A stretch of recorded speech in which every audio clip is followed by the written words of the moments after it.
Bismillahirrahmanirrahim. Ladies and gentlemen, the Honorable Chair of Indonesian Physics Education Study Programs Association, the Honorable the Dean of the Faculty of Tarbiyah and Education, UIN Sunan Kalijaga, the Honorable keynote speakers from Thailand, Malaysia, and Indonesia, the esteemed members of Pppfi, and distinguished seminar participants consisting of lecturers, teachers, and students from all over Indonesia. Assalamualaikum warahmatullahi wabarakatuh. Waalaikumsalam warahmatullahi wabarakatuh. Waalaikumsalam. Shalom. Om Swastiastu. Namo Buddhaya. Salam kebajikan. Good morning, and may peace be upon us all.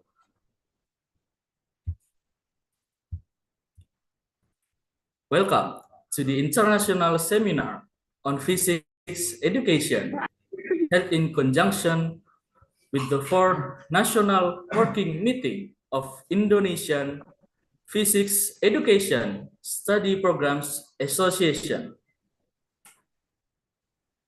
hosted by the Physics Education Study Program, Faculty of Tarbiyah and Education, UIN Sunan Kalijaga, Yogyakarta, Indonesia. Today's seminar carries the theme Global Innovations and Transformations in Physics Education for Future Generations. We are delighted to have educators, researchers, students, and practitioners from various countries joining us today. I am Bayu Prista Rizky Putra, student of Physics Education, and I feel honored to partake in this event as the Master of Ceremony.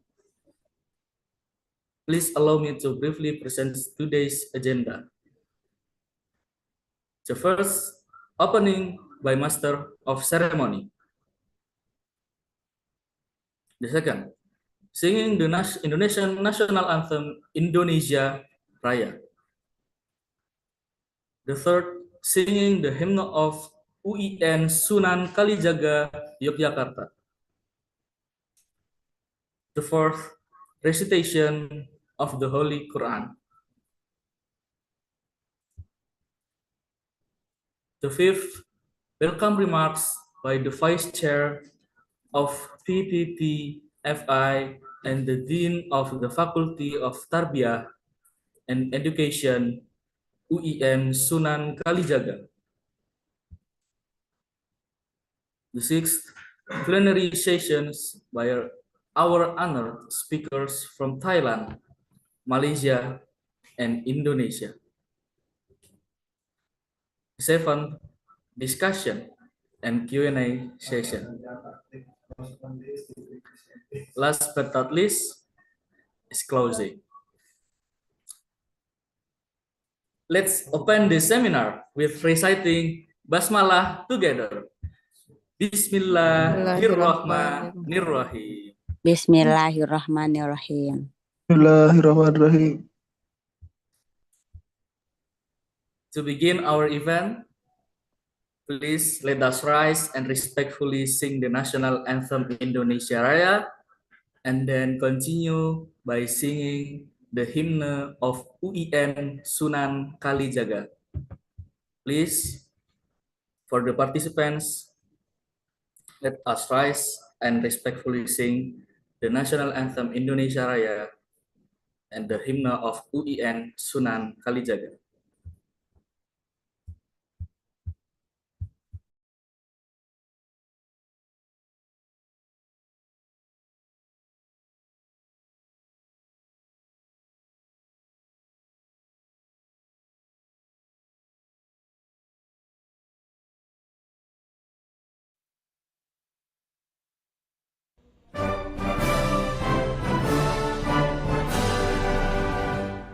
Indonesia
Thank you.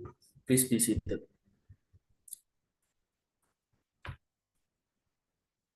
Now, to bless our event, let us listen to the recitation of the Holy Quran.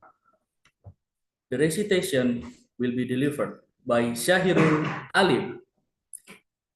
To him, the screen is yours.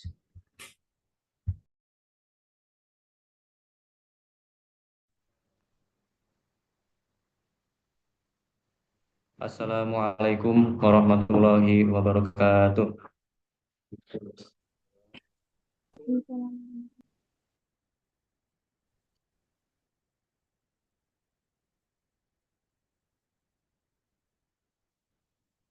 A'udzu billahi minasy syaithanir rajim.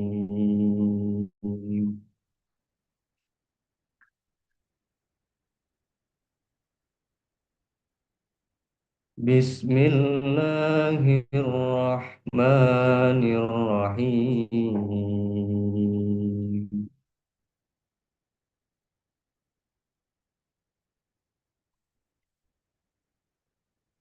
وَإِذْ قَالَ رَبُّكَ لِلْمَلَائِكَةِ إِنِّي جَاعِلٌ فِي الْأَرْضِ خَلِيفَةً قَالُوا أَتَجْعَلُ فِيهَا مَن يُفْسِدُ فِيهَا وَيَسْفِكُ الدِّمَاءَ وَنَحْنُ نُسَبِّحُ بِحَمْدِكَ وَنُقَدِّسُ لَكَ قَالَ إِنِّي أَعْلَمُ مَا لَا تَعْلَمُونَ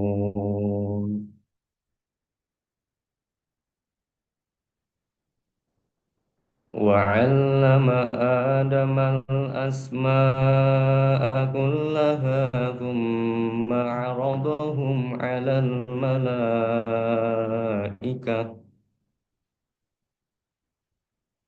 فَقَالَ أَنبِئُونِي بِأَسْمَاءِ هَؤُلَاءِ إِن كُنتُمْ صَادِقِينَ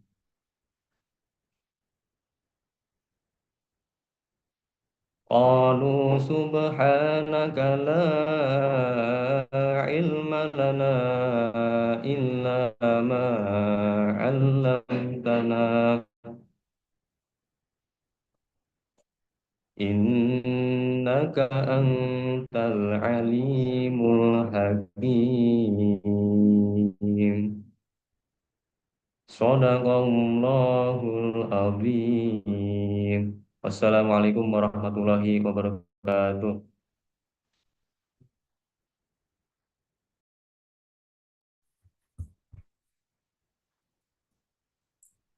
Thank you for the beautiful recitation. May it bring blessings to our event today. Ladies and gentlemen, next we will continue with the welcome remarks by Dr. Boby Syefrinando, M.Si, Vice Chair of Pppfi. To Dr. Boby, time is yours. Okay, thank you. Bismillahirrahmanirrahim. Assalamualaikum warahmatullahi wabarakatuh. Waalaikumsalam warahmatullahi wabarakatuh. Salam sejahtera buat kita semua. Alhamdulillahirabbil alamin. Wassalatu wassalamu ala asrafil anbiya wa mursalin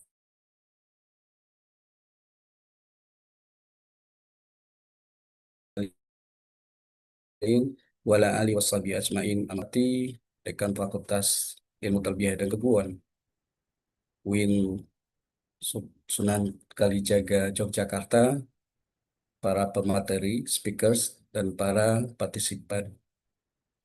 Izinkan saya untuk menyampaikan kata sambutan pada kegiatan kita pada pagi hari ini mewakili Perkumpulan Prodi Pendidikan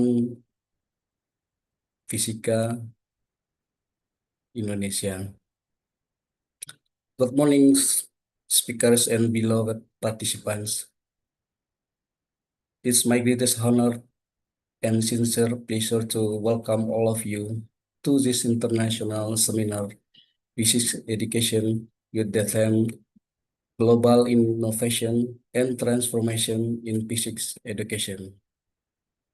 First of all, let us express our gratitude to Allah Subhanahu wa Ta'ala, who has blessed us with health, time, and the opportunity to gather in this meaningful event.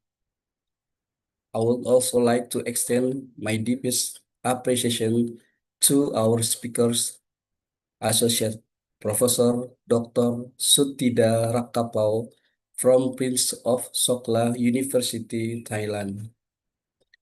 Dr. Lilia Elani binti Mokhtar from University Pendidikan Sultan Idris, Malaysia, and Professor Dr.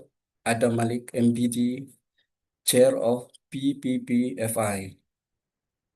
Your presence here is a true honor, and we are grateful for your willingness to share knowledge, experience, and insights. Ladies and gentlemen, we are living in an era of rapid transformation where science, technology, and education intersects more dynamically than ever before. Physics education, in particular, must not only keep pace with the change, but also lead innovation. Today, we will explore exciting topics such as the use of low-cost microcontroller sensors, the creativity of scientific learning in classroom, and the integration of virtual multiple skill laboratories. This innovation reflects our shared mission to make physics education more accessible and impactful for students worldwide. This seminar is not only about exchange ideas, but also about building collaboration, strengthening networks, and inspiring new generation of educators and researchers. I truly hope that through today's discussion, we can plant the seed of future innovation that will continue to grow across borders and cultures. Finally, on behalf of PPPFI and we in Sunan Kalijaga, Yogyakarta, Indonesia, I would like to thank all committee members, partners, and participants who have contributed to make these events possible. May this seminar bring valuable insights and become a meaningful milestone in our collective journey to advance physics education globally. Thank you very much for your attention.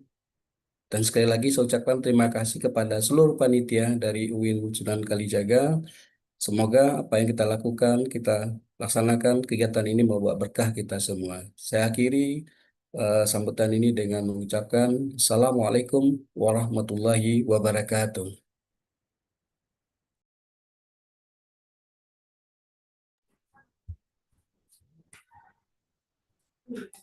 Thank you, Dr. Boby, for the inspiring remarks. Next, we are honored to have Professor Dr. Sigit Purnama, M.Pd, the Dean of the Faculty of Tarbiyah and Education, UIN Sunan Kalijaga, Yogyakarta, to give his address. To Professor Sigit, the screen is yours. Oke, makasih. Assalamualaikum warahmatullahi wabarakatuh. Waalaikumsalam warahmatullahi wabarakatuh. wabarakatuh. Bismillah, alhamdulillah, salatu wassalamu ala rasulillah wa ala alihi wa sahbihi wa mawala ma'bad. Yang terhormat The Honorable Chair of Perkumpulan Pendidikan Perkumpulan Program Studi Pendidikan Fisika Indonesia, Prof. Adam Malik, distinguished speaker, participant, and all those present at this international seminar. I would like to express my gratitude for the opportunity to deliver this opening speech.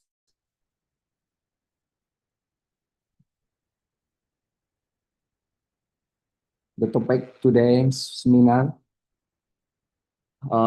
global innovation and transformation in physics education for future generation, is highly relevant to the challenges we face in Indonesia, particularly in the field of physics education.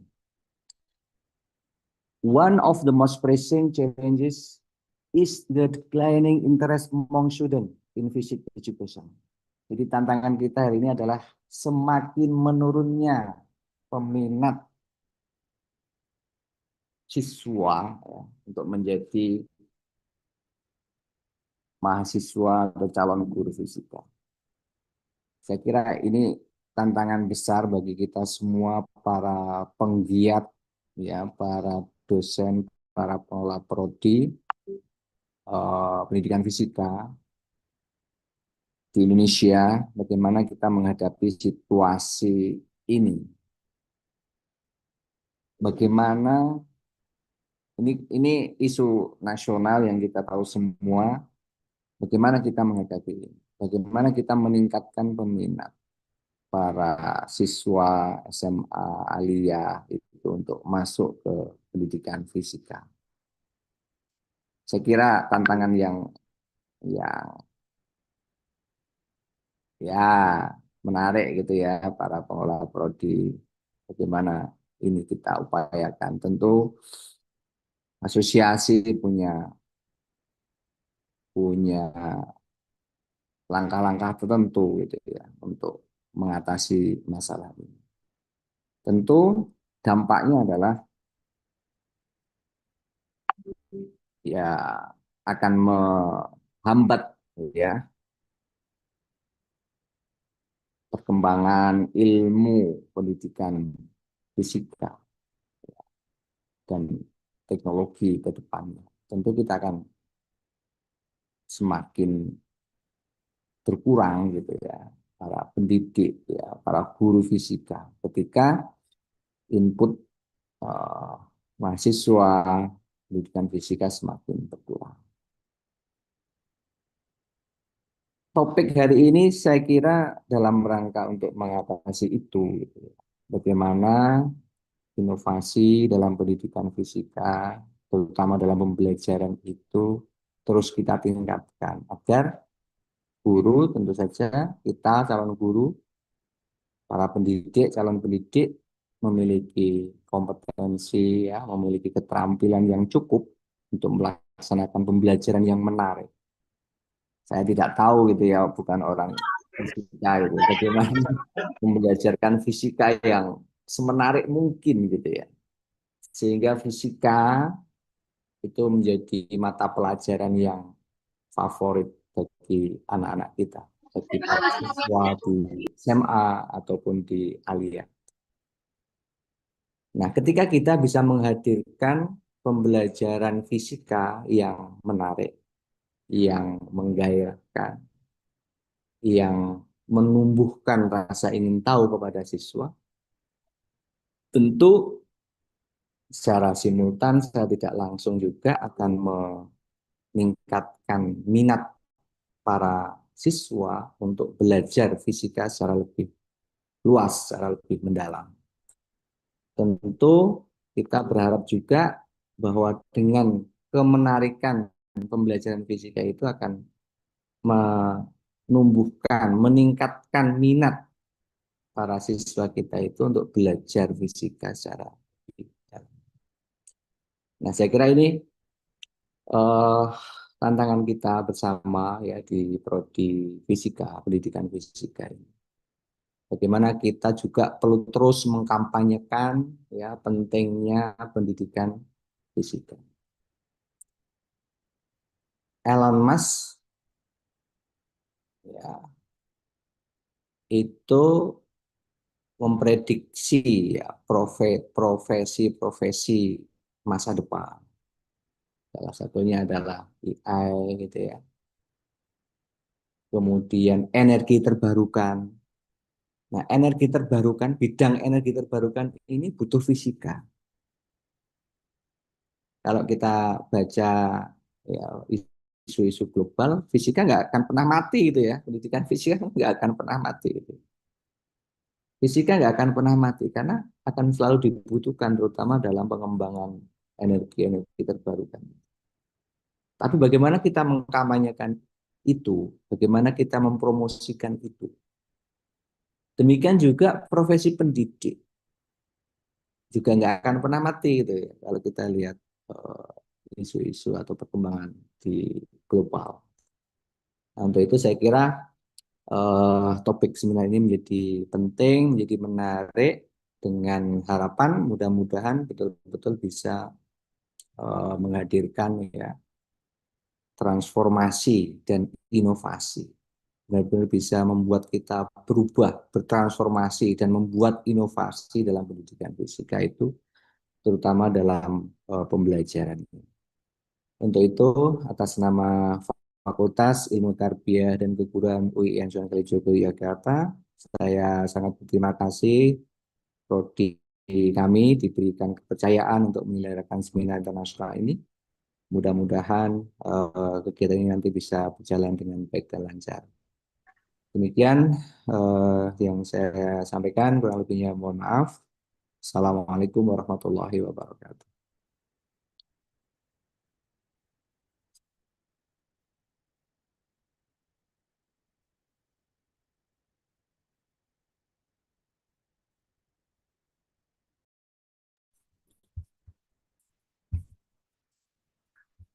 Thank you, Professor Sigit, for the warm and your inspiring message.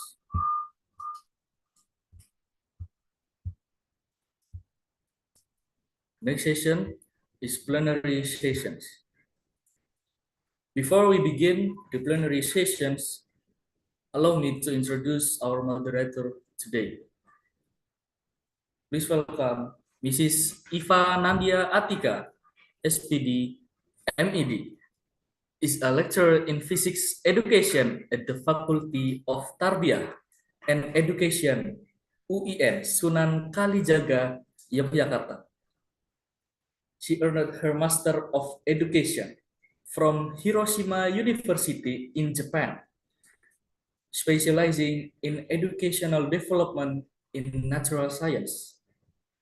She has presented her research in several international conferences in Indonesia, Japan, South Korea, and Malaysia, and has published widely in the field of physics education in inclusive education. With her academic expertise and experience, she will guide us through today's plenary session. And once again, please welcome Mrs. Iva Nandia Atika. The screen is yours. Okay, thank you very much for Bayu Prista as Master of Ceremony for today's seminar. I will open the session with Assalamualaikum warahmatullahi wabarakatuh. Waalaikumsalam warahmatullahi wabarakatuh. Okay, good morning and welcome to our international seminar with the title Global Innovation and Transformation in Physics Education for Future Generation.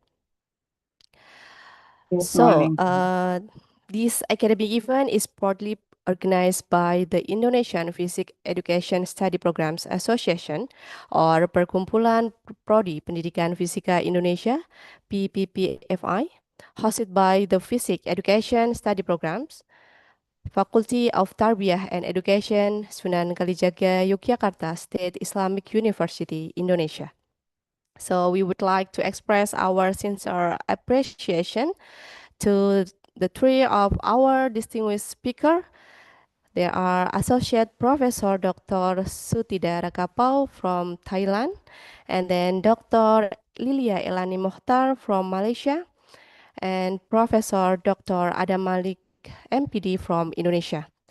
And then for the chair of Indonesian Physics Education Study Programs Association, the dean of the Faculty of Tarbiyah and Education, Sunan Kalijaga, Yogyakarta State Islamic University, all Pppfi members, and also all seminar participants consisting of lecturers, teachers, and students from all over Indonesia.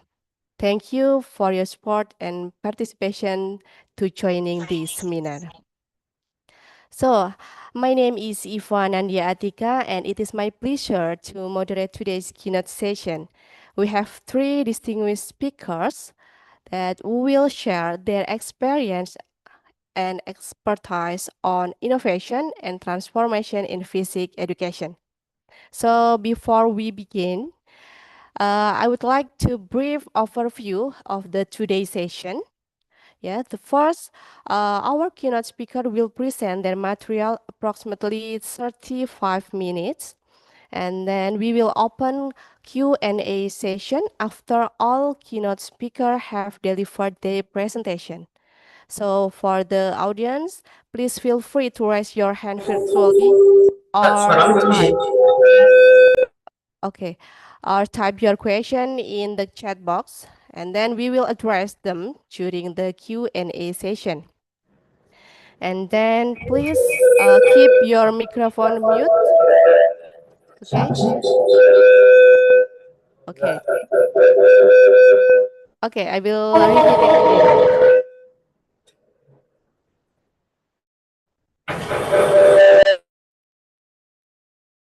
Okay, I will repeat it again. Yeah, please keep your microphone muted unless you are invited to speak. And then a certificate of participation will be available for registered attendees. So don't forget to fill out the attendance form that will be shared by the committee during the seminar. Okay, now let us move to the main agenda for today's seminar. Our first keynote speaker, she is Associate Professor Dr. Suttida from Prince of Songkla University, Thailand. So for the committee, please share the slide of her profile.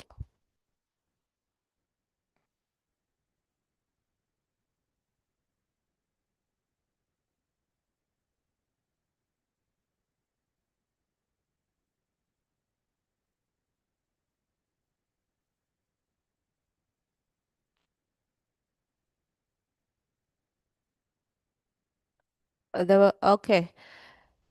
For the host, please share the profile of Associate Professor Dr. Suttida profile. We will wait.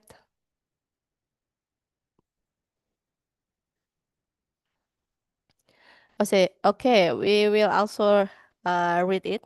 Yeah. So Associate Professor Dr. Suttida is a faculty member in the Physics Program and Innovation in Science Education at Prince of Songkla University, Thailand. And then she earned her PhD in Science and Technology Education from Mahidol University, Thailand. And she is a senior fellow of the UK Higher Education Academy.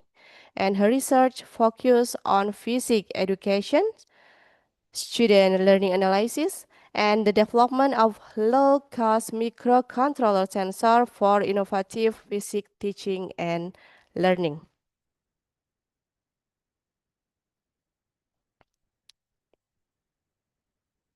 So good morning, Professor Suttida. Good morning, everyone. Good morning. Did Nice you hear to me meet you. well? Okay, he is using Thailand also, yeah? Yeah. Okay. Okay, good morning. So this is our pleasure to meet you virtually at the seminar, in this seminar. So how are you doing today? I'm good. I'm great. Yes. And I'm very great honors to join your seminar today. Yeah, very great. I'm truly delighted to share my topics today. So let me share the slide. Okay.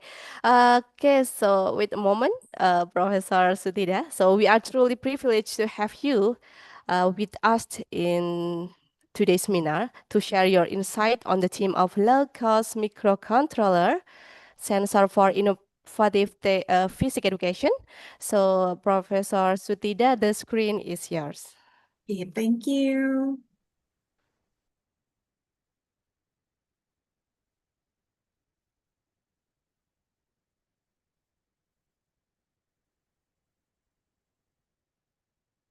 So, everyone, did you see my slide? Yes. Yes, Thank it is you. clear. Yeah, Yes. thank you. Yes, and thank you so much for the warm and thoughtful introductions, Professor Iwa. Yes, and good morning, everyone again. Yes, I'm Suttida Rakapao. I'm physics lecturers at the Faculty of Science, Prince of Songkla University, a university in the southern part of Thailand. Yes, and thank you so much for giving me a chance, the opportunity to meet all of you here today. Yes, the topic that I'm gonna talk today is about low-cost microcontroller sensors for innovative physics education. So, has anyone here had experience using microcontrollers in teaching and learning? So, please react the heart symbol for me. Do anyone had experience? Yeah. It's okay. Thank you so much. Thank you. Yes. The microcontroller is like a tiny computer inside box. Think of it is like a robot brain. For example, Arduinos, Raspberry Pis, or microchips. You may heard about that word. Yeah. Today, I would like to share my experience in research and developing Arduino microcontrollers sensors in physics teaching and learning. Arduino microcontrollers is Italian word. It is Italian open source hardware and software. Yeah, company and projects. It was earlier used in factories to control machine or monitor sensors and automate a simple process. The Arduino projects start as a tool for students in high school or university levels around year 2005. It low cost. This tool, Arduino sensors, is cost effective when we compare with the traditional lab instrument. One board here is like around 15 to 20 US dollar for one board. And it can easy to buy, like in Thailand, it's easy to buy. Yeah. It is open and free software. Let's say a user-friendly programming and environment. It can show real-time data and with high accuracy. It's flexibility because it can connect. It's compatible with various sensors. For example, temperature sensor, motion sensor, light, or electricity and magnetism sensor. It can connect with any sensors.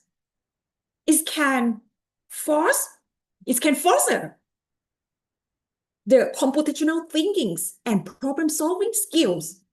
It can support hand-on learnings and inquiry-based experiments where the beginner students can build and program by themselves. And after that, their device can be taken to discuss with discuss with the expert teacher.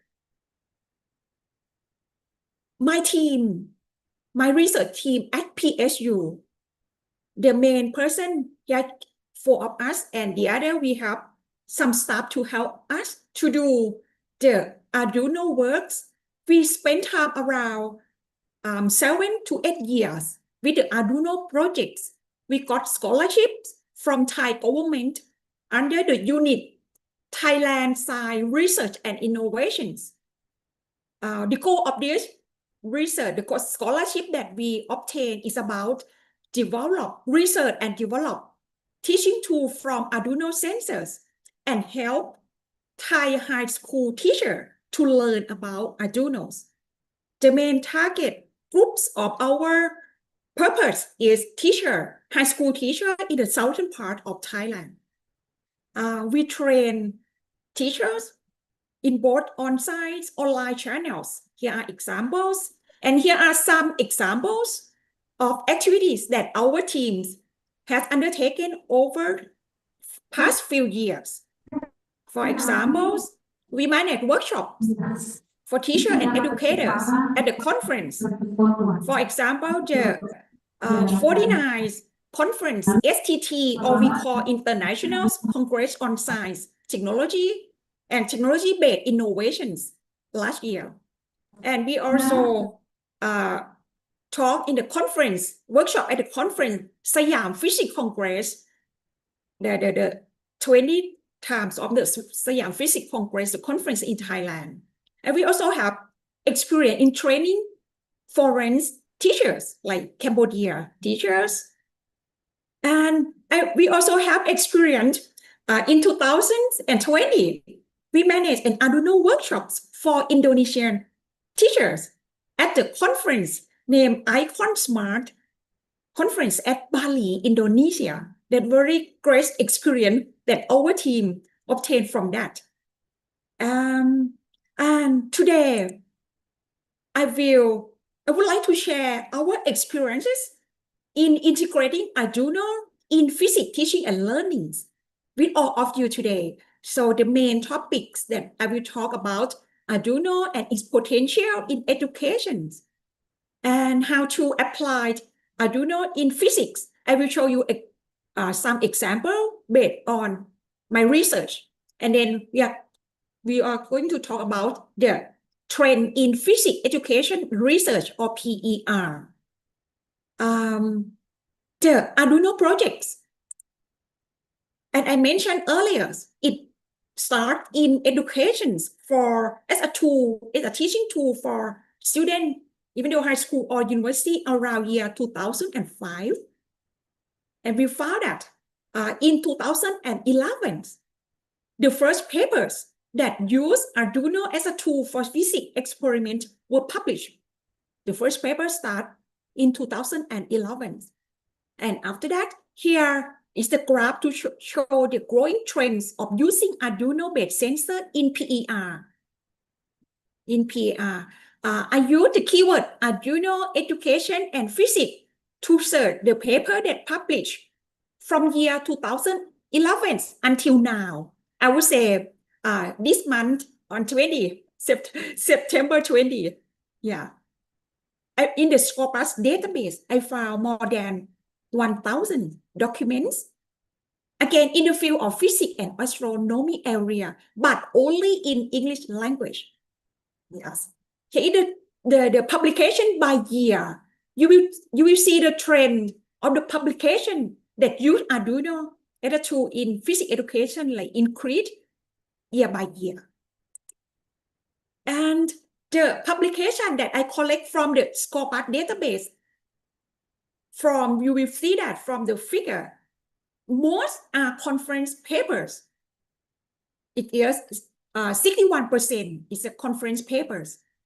35.5% is article that published in the journals. And here is the top 10 countries. The top 10 countries that publish works, again, in conference paper or journals, article in the journal. Top 10 countries that publish work about Arduino from year 2011 until now. Number 1 is India. And number 2 is Indonesia. You see, for around 15 years, in Indonesia, published this kind of works, more than 200 publications. More than 200 publications.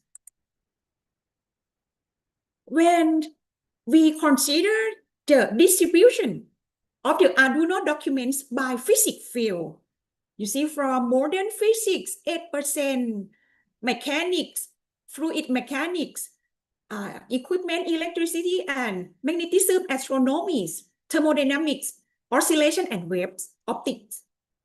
We found that Arduino sensors have applications in every area of physics, in every area. Yeah, the amount of percentage depend on the expertise that publish, but it can apply in all areas of physics education. So to demonstrate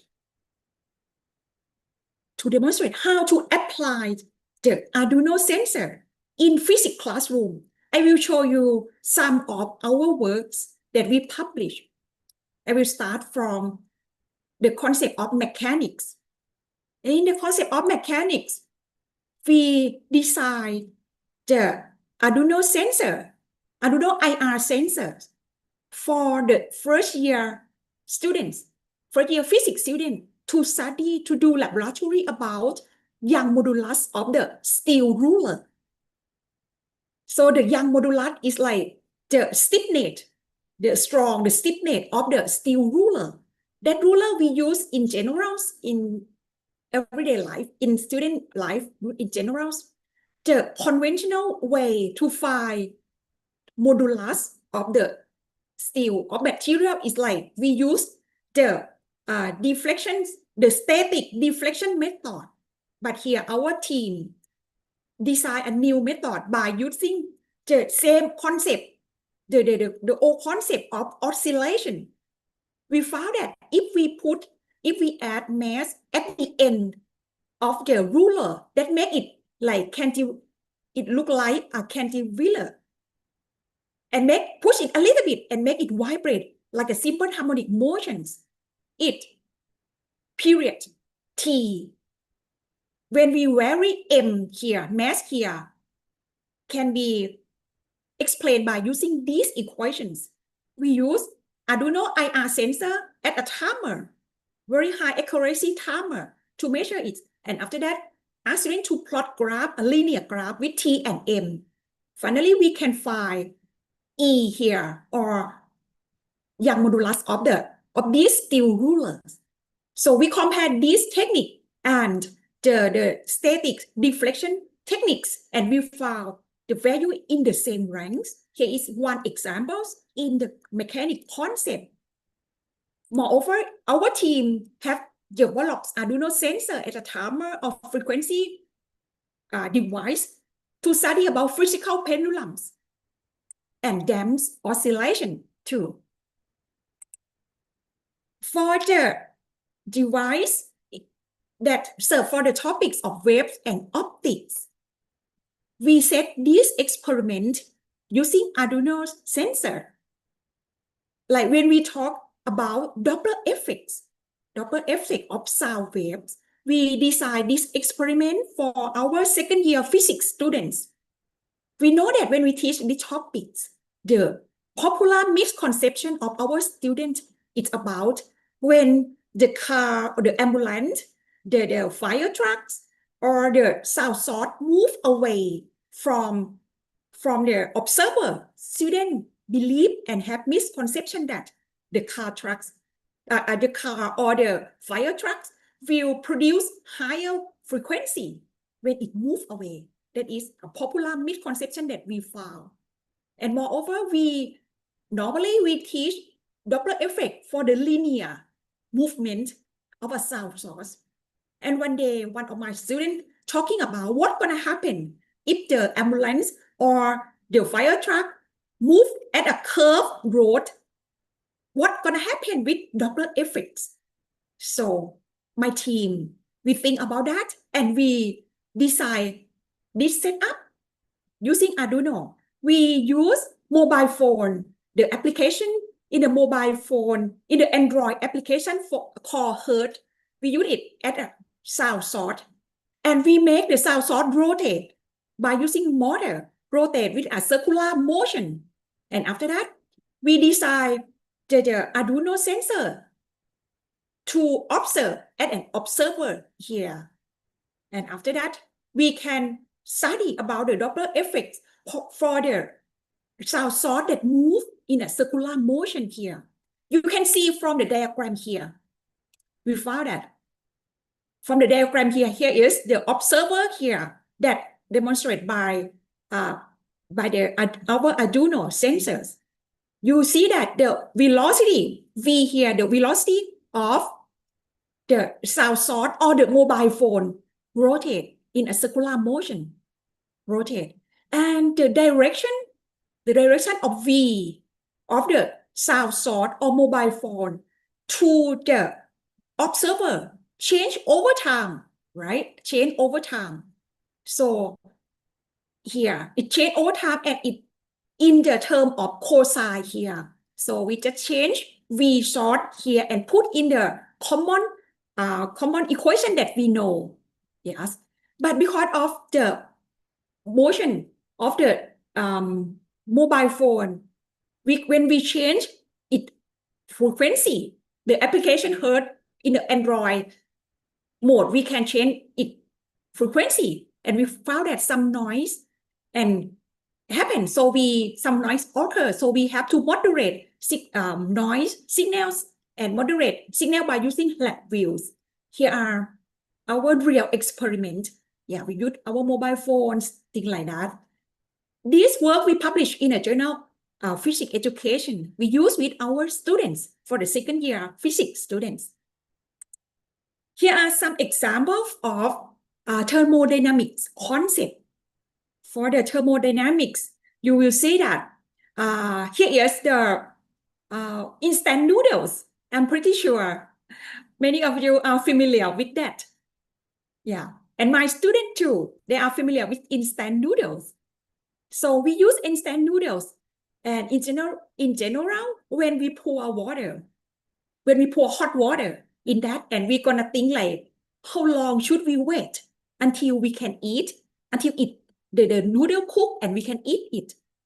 So as a physicist, we know that this question we can answer by using Newton's law of cooling. So again, we design the Arduino devices, Arduino sensor, temperature sensor, to study the temperature change of the instant noodle here. But we use a hot cup noodles. So because in Thailand, sometimes when we go to islands, it's not easy to find the electric hot pots. So it means it's not easy to find hot water. So the hot cup noodles is very popular in Thailand. So it means the hot cup, in the cup here, the black one here, is have calcium oxide, CaO. Inside that is a heat. When we just pour normal temperature water, the exothermic reactions of calcium oxide and water will generate heat. And after that, when we put the instant noodle above, it can cook our instant noodles. So we select to use the hot cup instant noodles. And we found that students are happy with that. Yes. Okay. From this, we ask them to study about Newton's law of cooling, and then see the temperature change over time. And finally, we can find K, or a cooling constant of a materials that produce instant noodles. Yeah. That are examples of the contents, topics that we try to deliver to our students based on inquiry-based techniques and applied Arduino sensors. And we know that we not only teach or deliver contents. When we teach students, we cannot think only that. We have to prepare them for the essential skills for the job in the future. We try to integrate that kind of thing in our teaching approach. So we found that World Economic Forum's report top 10 fastest growing skill by 2030. It's about, they divide it into 6 groups. So what is it about? It's about creative thinking. It's about analytical thinking. is about self-efficacy, resilience, flexibilities, curiosity, and lifelong learnings. First, it is about working with others, very important soft skill, management skills, and the purpose here is about technologies, skills, AI, big data, network, and cyber securities, technological literacy, that's very important. And the last important thing is ethics. We know that it is required skill for all careers, for our students. So the education system must actively foster this soft skill into our students.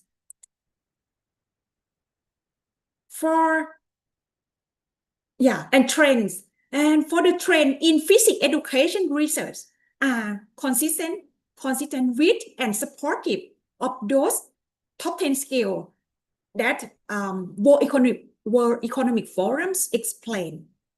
Here are the current trends of research in physics education.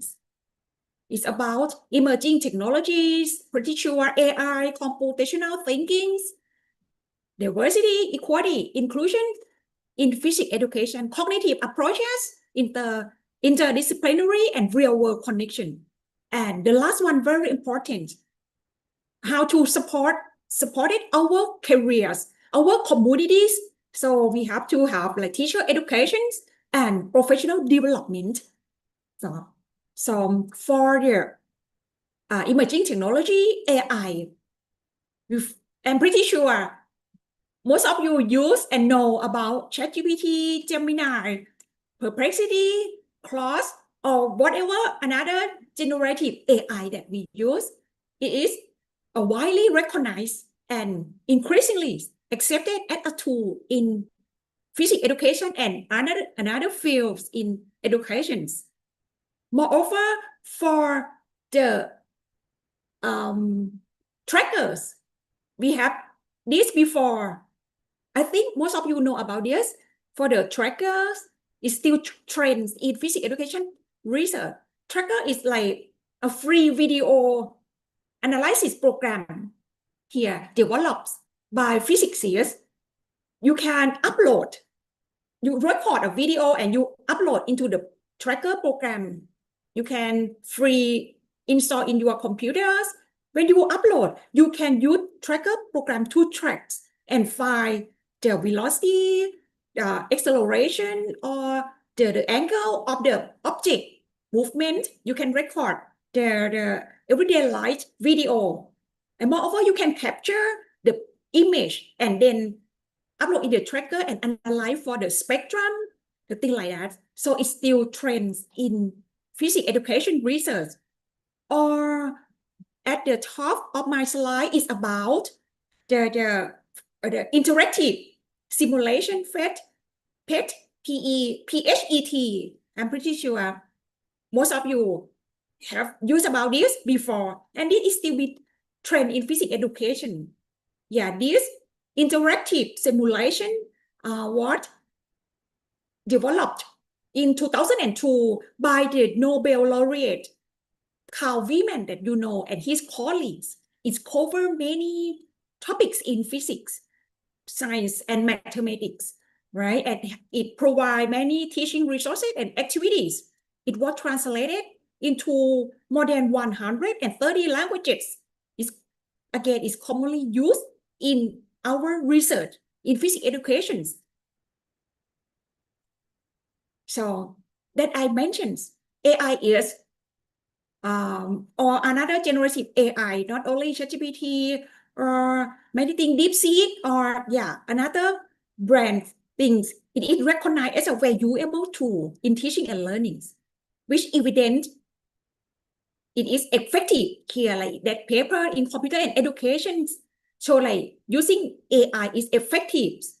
Or in scientific report, the article in scientific report say that AI tutoring outperform in-class active learnings. Yeah, in physics In physical review, physics education research support the idea, yes, generative AI as a lab partner. Yeah. So many evidence that show the effectiveness of using AI as a tool in teaching and learning. But we have to use it with cautions. Let's say we have to use it with responsibility. Like article inside mentioned, ChatGPT is fun but not an order. We have to carefully consideration when we use it. Nowadays, in the age of technologies, AI tools, online, on-site, and blended learnings are common for learners. Right now, in this era, are common. So the synchronous and asynchronous learnings are two different approaches to interactive student and delivering the learning outcomes. Synchronous or the blue part, synchronous techniques, even though in the virtual classroom or physical classroom, for the synchronous thing, for example, interact with students, even though via online platform or in class, interaction between, like for virtual classroom, you can set a breakout room and ask students to interact each other. Take in students and clarify difficulty concepts of misunderstandings. Focus on activity with real-time interactions. And try to set the group presentation and discussions. Here are techniques that whatever it can be in virtual part channels or it can be in on-site, we as a teacher, educator should set this activity. And if you see for the asynchronous part or techniques, asynchronous means students learn by their own times, by their own steps, by their self-pace of learnings. For example, students can spend time to read lectures, to listen to the podcast, readings, to watch video, to watch the demonstration, or to do quiz or assignments in templates, in platform of the university or students, and then try to practice, do by themselves, by their own way, by their own styles. So this kind of two techniques, we should blend and use the advantages of the blend of synchronous and asynchronous techniques to guide our students step by step to reach their goal. And I mentioned, right now we know that student learning style are very important. Student learning style is very important. People learned in different styles. So as a teacher, as an educator, we try to develop teaching method and activity based on students' learning style. One reference, one thing that can help us to decide, we can think about VARK or WARK models. It's kind of, it helps questionnaires to examine the learning style of your student. V, the word V, it's short for virtual. It means your student who is better learn from maps, from look at the map, diagram, chart, graphs, or symbolic arrow. If your student prefer A, it means aura. So who better learn from here? Discuss and group discussions. Read or write. It means who learn better from reading, writing, write a report, write an essay, assignment. K, kinetics. It means person who learn better when they practice or try case study or do experiment. So right now, do you know what is your student learning preference?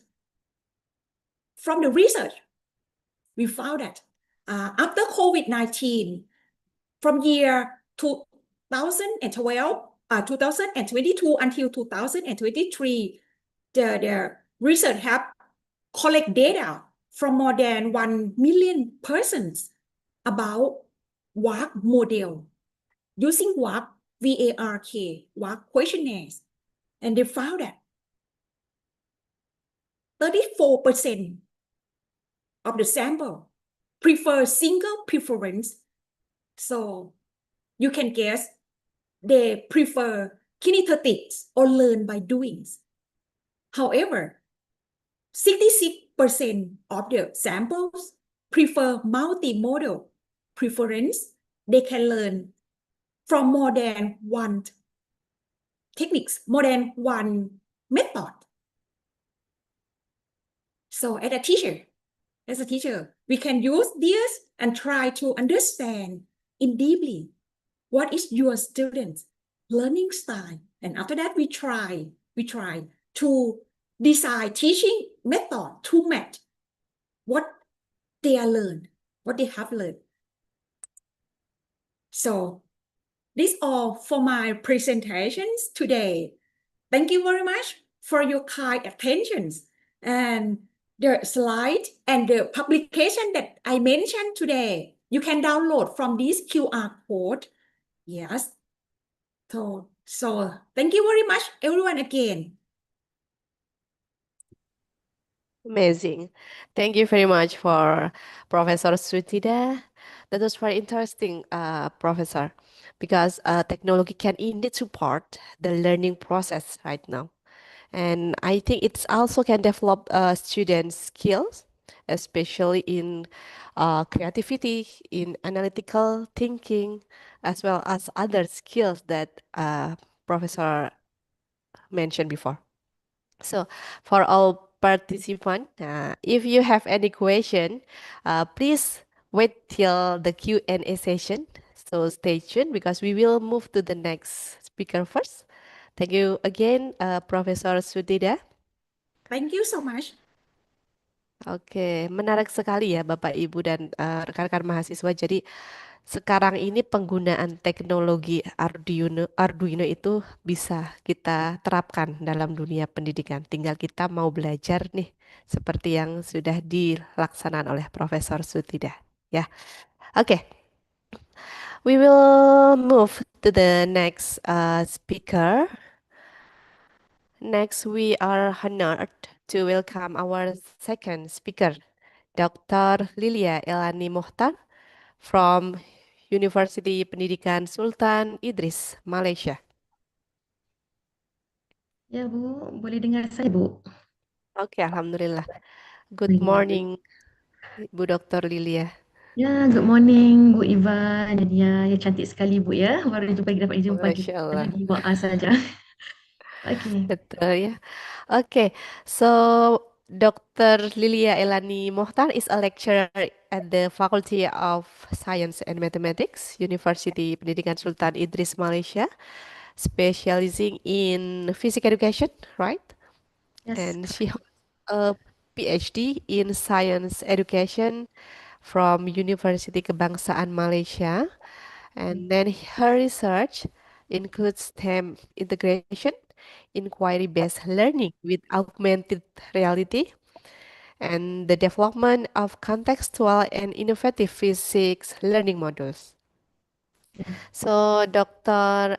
Lilia also received several international awards for her contribution in science and physics education. Luar biasa ya. Amazing for Dr. Lilia. So warm greeting from Indonesia. Thank you for joining us virtually here. I hope you are in a good condition and ready to share your presentation. Inshallah Bu. Okay, thank you very much Bu Moderator, Bu Ivana Nadia Atika. Assalamualaikum warahmatullahi wabarakatuh. Waalaikumsalam warahmatullahi wabarakatuh. Yeah, good morning everyone. It is truly an honor to be here at International Seminar on Physics Education. Thank you very much to the seminar community for inviting me as a speaker to this prestigious seminar First, let me give my respect to the chair of Pppfi, the Dean of the Faculty of Tarbiyah and Education, in Sunan Kalijaga, my fellow keynote speaker from Thailand and Indonesia, the members of Pppfi, and of course, all the participants, the lecturers, teachers, students who have enjoyed and joined from the different parts of Indonesia. First, let me share my slide.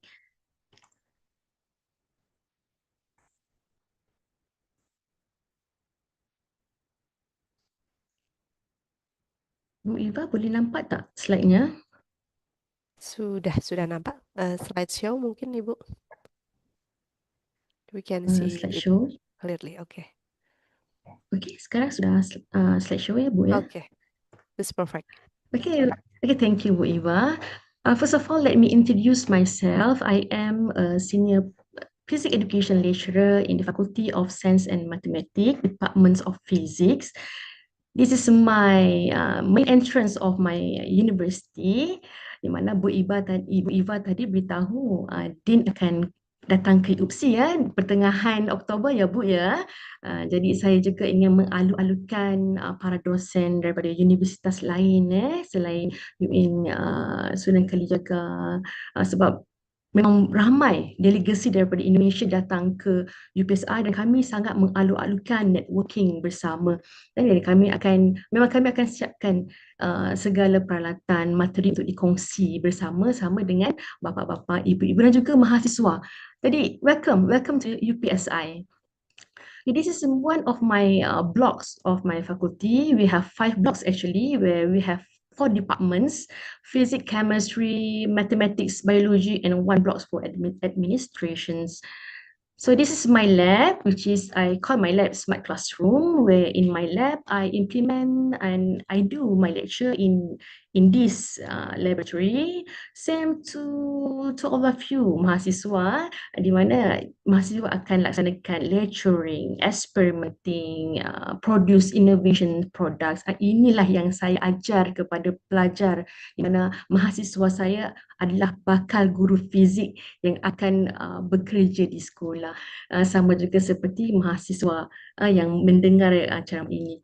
Okay, di mana target kita sebagai dosen pastinya inginkan mahasiswa which is the students which is knowledgeable and skillful.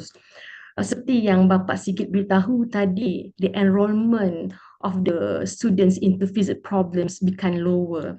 So that is the main issue. Saya tidak menafikan itu adalah isu utama. Di Malaysia juga minat pelajar ataupun siswa untuk masuk fizik di sekolah menurun. Tetapi bagaimana pula mahasiswa ataupun siswa yang sudah masuk dalam bidang fizik? Kita ada isu lain. We have another issue which is the physics achievement. The physics achievement is a big issue as well, where the achievement actually is the indicators of the effectiveness of learning and also the effectiveness of our teaching as an educator. So these problems make me wonder and always ask, what actually is the factors that affect the physics achievement among physics education, either in school or university?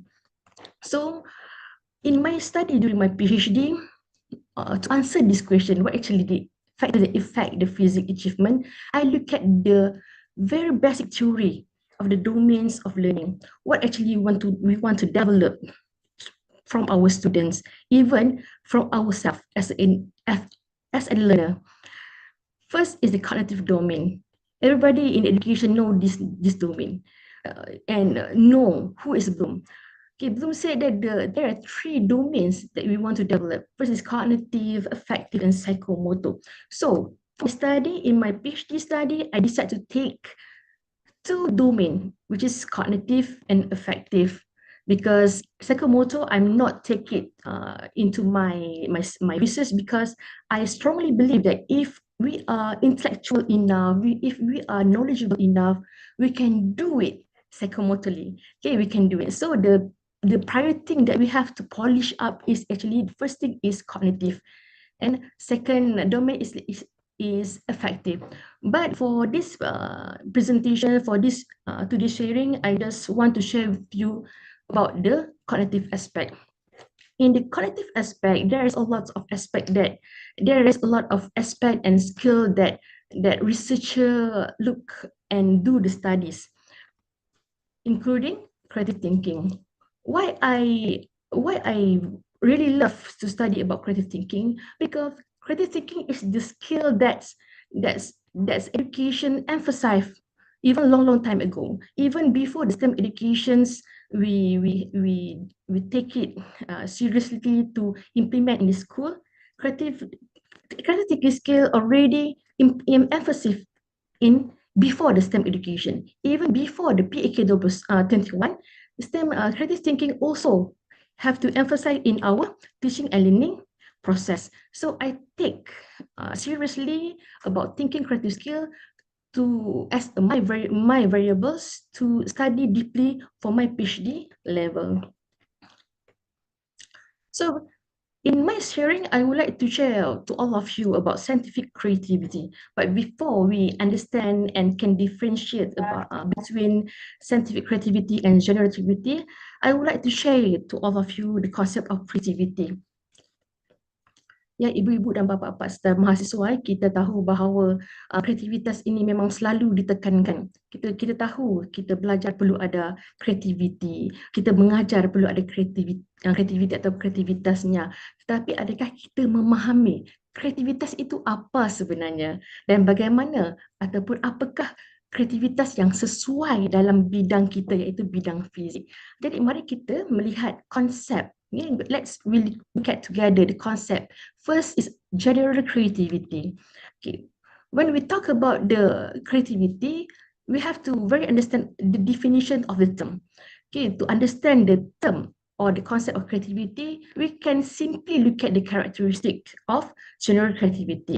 When we talk about general creativity, we know that creativity is the ability of someone to produce unique ideas, unusual ideas, someone that can have an ability to generate many ideas, can do something that have a beauty aspect inside that product, someone that can do the imaginations that different from other people's. This is the common definition that people understand what is creativity is. So throughout my study, I found that in the layman words, some people do not understand or do not familiar with some term. For example, fluency. Fluency. If we talk about generate many ideas, every people know generate many ideas is what it is. But very leader person know what is fluency is. So it's very important. We know some terms that usually used for creativity. First is fluency. Fluency is generating many ideas. Second terms that's very important in creativity is flexibility. Flexibility is ability to thinking in different perspective. Third is originality. Originality is the ideas that are unusual or have a uniqueness. These three terms is very similar or synonym with creativity. Other than that is imagination, aesthetic sensitivity, where aesthetic is referred to the beauty, elaboration is referred to the adding the detail, beauty and balance to the idea. And imagination is ability to visualization. And these all characteristics refer to the general creativity. So when we talk about general creativity, actually bapa-bapa, ibu dan mahasiswa, bila kita bercakap tentang creativity, aktiviti dalam kuliah yang aktif, contohnya brainstorming, actually itu melibatkan creativity. Tetapi ramai antara kita hanya mengetahui that is creative activity. Tapi apakah karakteristik creativity dalam aktiviti itu? Jadi sebab itu saya ingin berkongsi apakah ciri creativity sekiranya kita melakukan aktiviti brainstorming. So bila kita mengetahui the characteristic of creativity, for example, fluency, flexibility, originality, so we know the brainstorming apakah ciri kreativiti yang ada? Iaitu bila kita melakukan brainstorming, the characteristic is we ask student to generate ideas, which is that is fluency. So kenapa ini kreativiti? Sebab kita meminta mahasiswa kita untuk generate many ideas. So that is the characteristics of creativity. So that we can say that we do the creative activity because we ask students to generate many ideas. And then brainstorming also, we ask students to come up with the most unusual solution. So unusual solution is referred to originality. So why this activity brainstorming is a creative activity? Because they have a fluency characteristic and originality characteristic. That is why the brainstorming is the creative activity. That is why that is very important we know what is creativity is. And it's simply easy. We know or we can define the creative based on the characteristic. For example, beauty, balance, fluency, flexibility, originality, and so on. And the other activity, for example, we ask students simply draw a view, a beautiful view. Actually, draw a beautiful view involve creativity, but in what parts? So after we understand about the characteristic of creativity, we know if you ask students to draw a view of natural scenery, actually we encourage students to do their imaginations. We ask students to produce something beauty. So if the student can produce something beauty that other friend, so we can say that this student is high creativity other than their friend. So this is how we find creativity. We have other activities that we common do it during our class. For example, we ask students activity for example, idea marathon. We ask students to generate many ideas. Contohnya kita bertanya pelajar, tolong hasilkan ataupun berikan senarai bagaimana untuk kita membuat satu bag yang boleh terbang contohnya. Nanti pelajar akan memberikan idea yang banyak. Jadi idea yang banyak itu merujuk kepada fluency, iaitu dalam bahasa Melayu fluency adalah kelancaran seseorang untuk memberikan banyak idea. Itulah ciri kreatif yang kita cuba galakkan kepada siswa mahasiswa kita jika kita meminta pelajar untuk mereka menyediakan sebanyak idea. Okey, ini adalah berkaitan dengan general creativity. Itu adalah implementation in the classroom. In the research, how we measure the general creativity. This is what I done in my PhD level. I measured general creativity and also scientific creativity. Let's look at first the general creativity. This is the one of the instrument that we can use to measure the general creativity. Why I'm not use the instrument that built by Torrance? Because Torrance is more complicated. Because in my PhD level, I measure 7 variables, so I have to choose the simple instrument so that it's convenient for my respondent to finish all the instrument so that I can give it the score, and after that I can analyze with my timeline.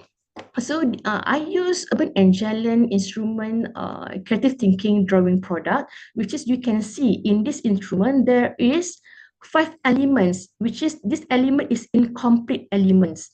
Okay, inside the big frame, and 1 element which is small open square outside the big frame. From this incomplete elements, I ask my respondent to draw a complete drawings. Usually, we can look at the pattern where the common student will give the drawing that if the semicircle line, usually the student will draw sun, moon, ball.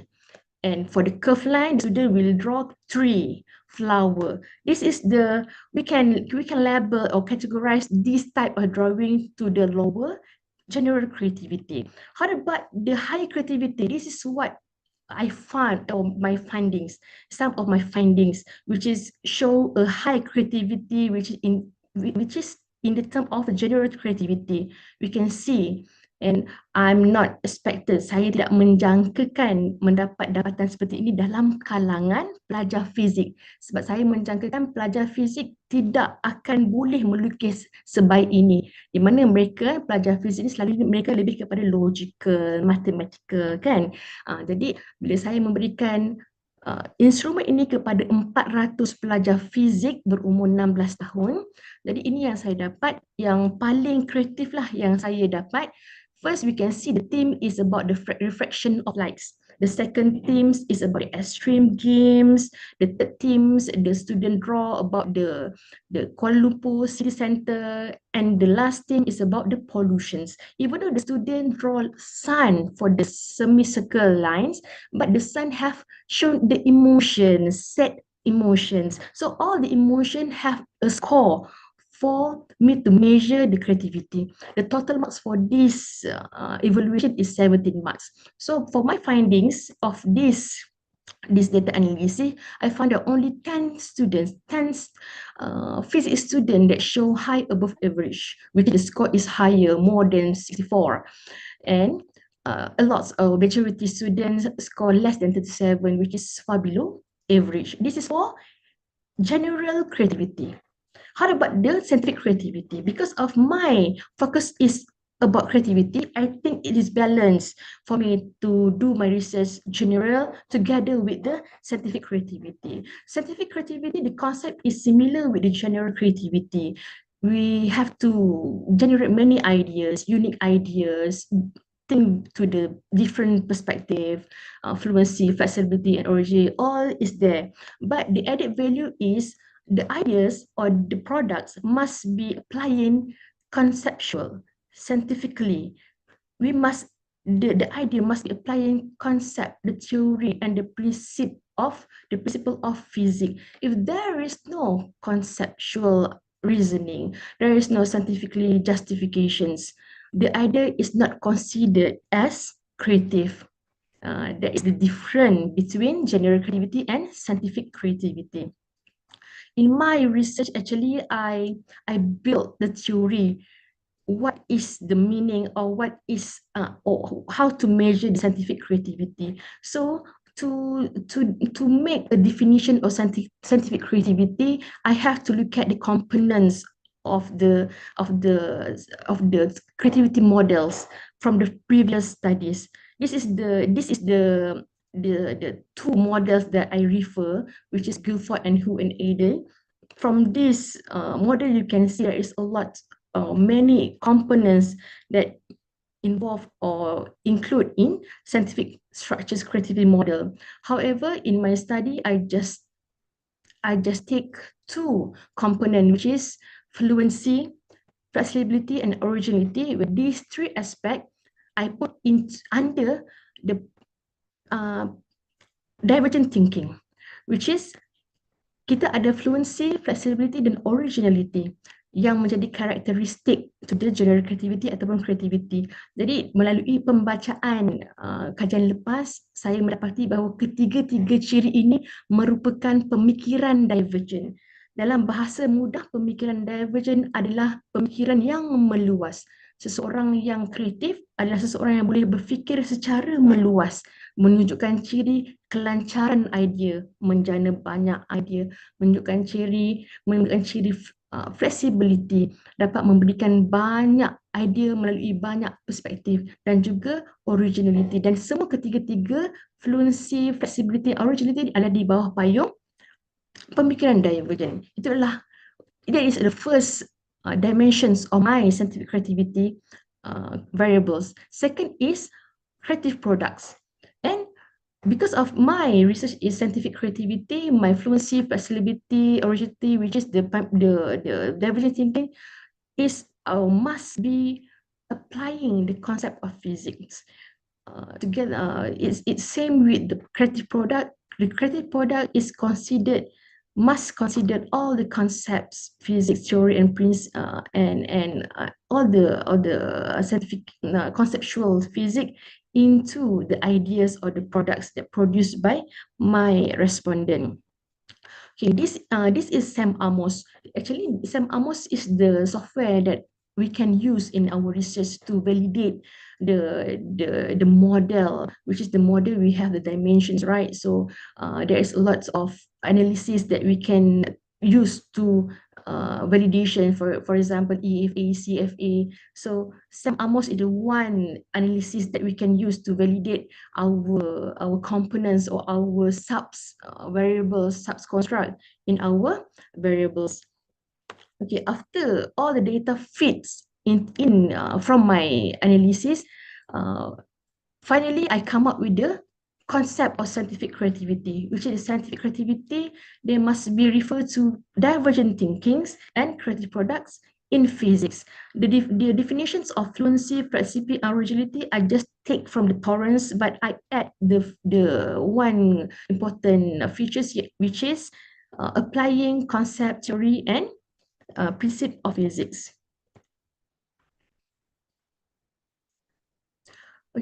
Okay.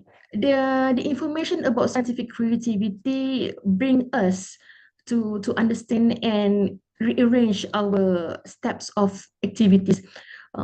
Selepas kita mengetahui bahawa dalam kreativiti kita dalam bidang fizik dalam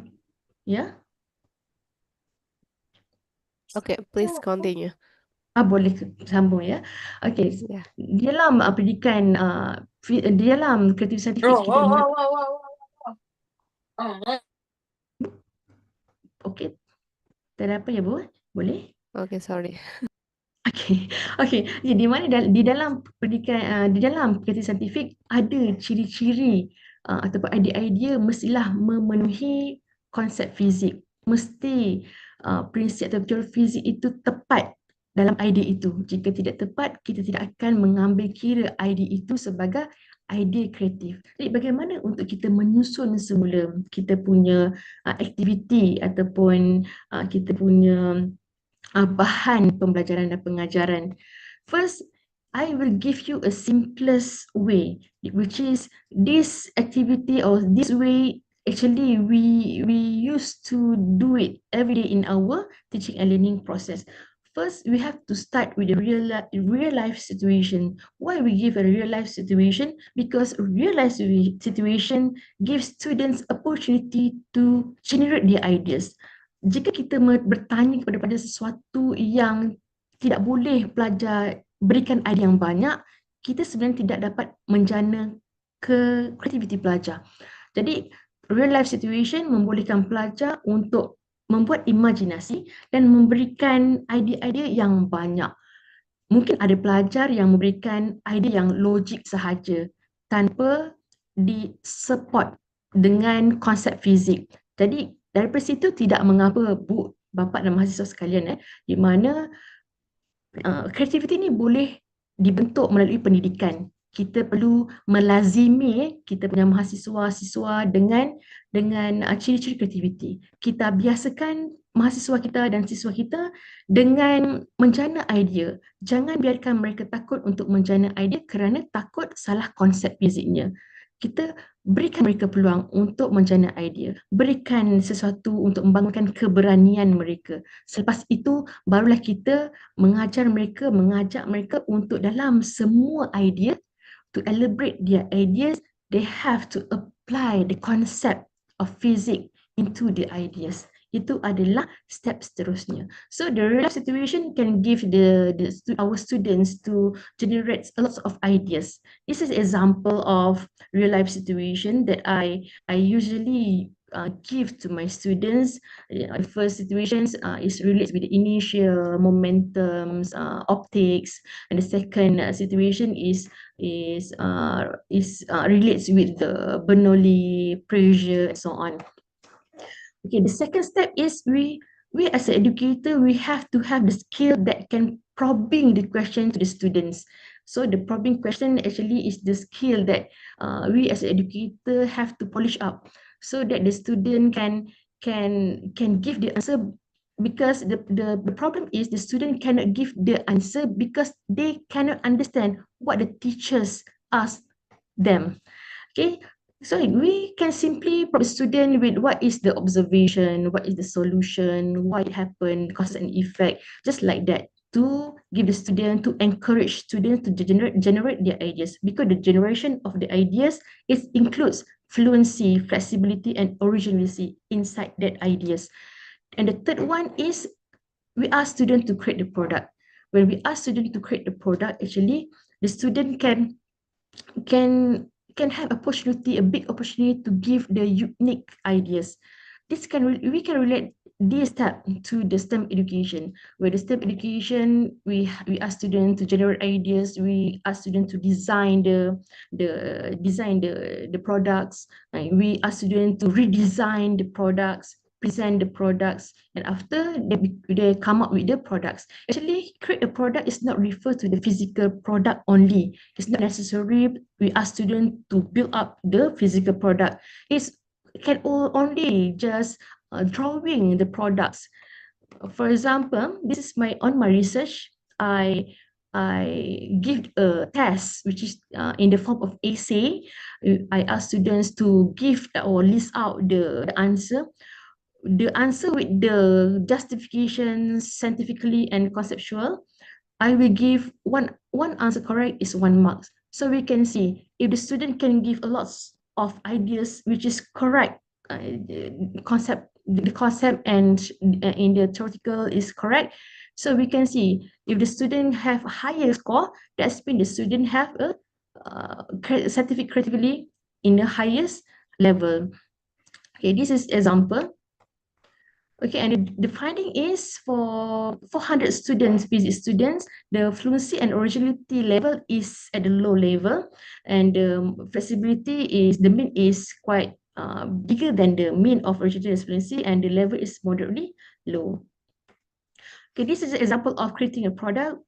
Just now I said that the product is not necessary we ask students to build it physically. So I just ask student what is the way to avoid the accident. So the student come up with this idea. So we have a rubric for the product. We have to ask evaluator, 3 evaluator to give a score.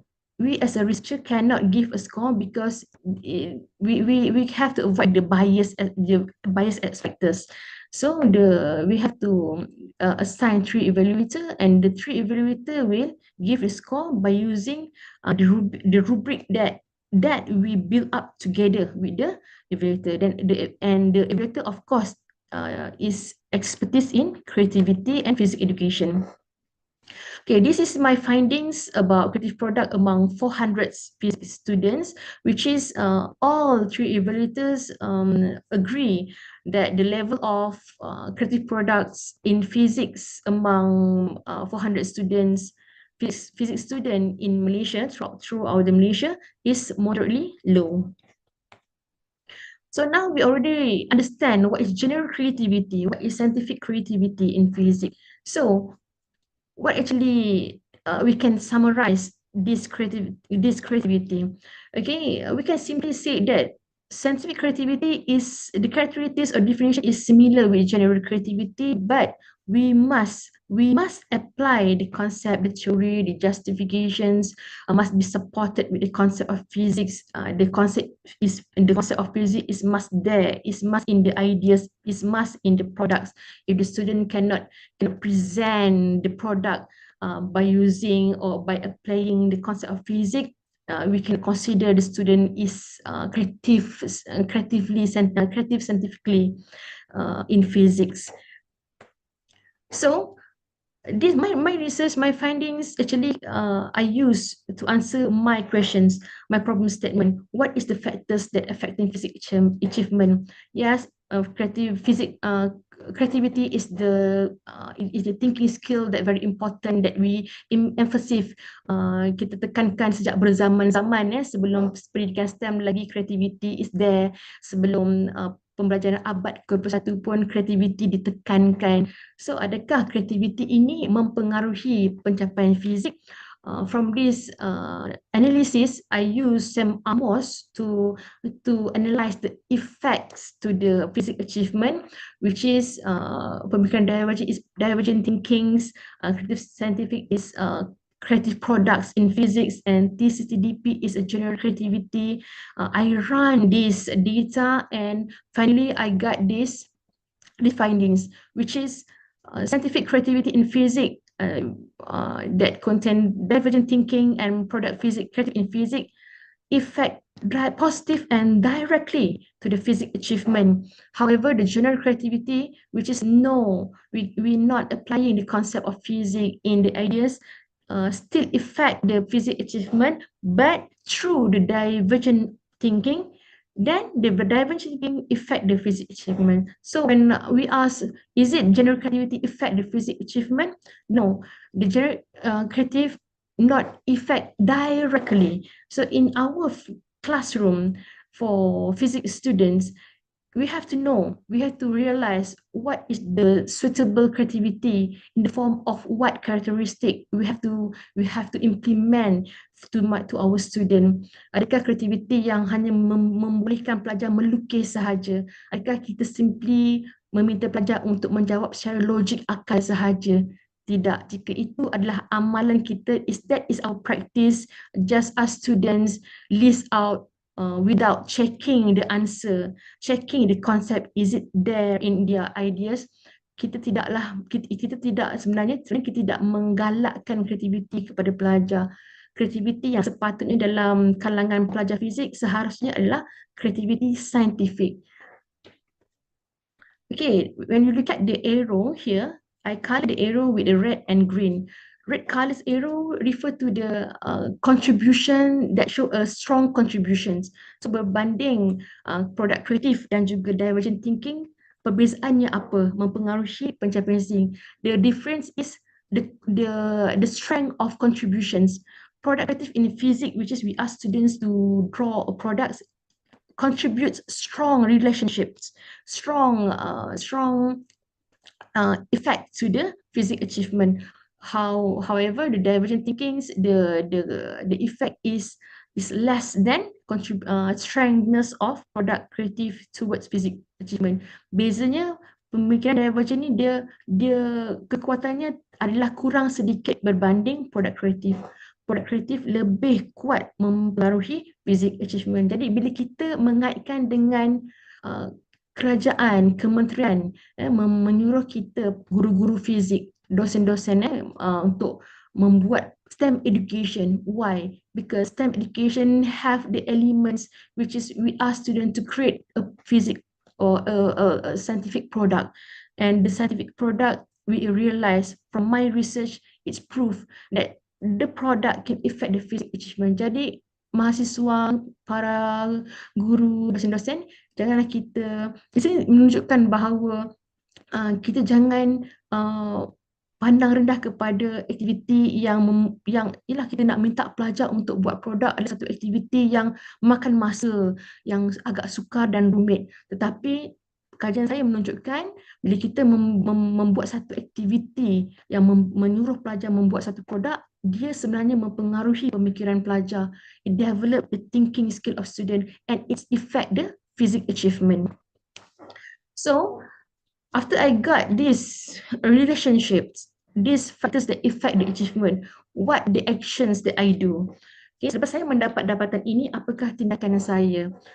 My action is I ask my PhD students to take the relationship, to take the scientific creativity elements to put inside their learning module. Dan inilah innovation yang boleh dilaksanakan. Kita boleh menghasilkan satu modul yang inovasi. Langkah-langkahnya lebih terperinci dan lebih terbukti boleh memberikan satu kesan kepada pencapaian pelajar ataupun pembelajaran pelajar. In my PhD students, Reno Afriza is a docent at the Universitas Padang, if I'm not mistaken. Pak Reno put ER component inside the STEM module, because STEM module, as I see, STEM will involve creative products assignment or task. So it's very close related with the scientific creativity characteristic. Okay, I will to show you the activities. Okay, this is the activity that involve AR.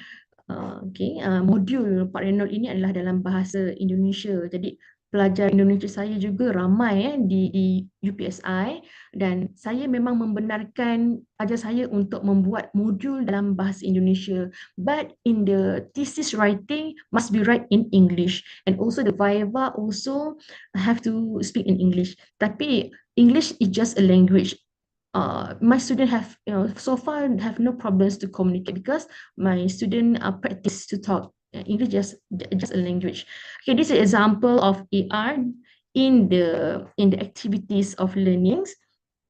Where is the scientific creativity? The scientific creativity is in the assignment, which is di sini kita boleh melihat dalam tugasan, satu persatu tugasan itu memperincikan apa yang perlu pelajar buat. Pertama, menyenaraikan masalah, which is we ask student to generate the ideas. So what is the problems? 1, 2, 3, 4, 5, 6, 7 problems. So list out all the problems. So from the ideas, researchers can score the fluency, flexibility, and the originality.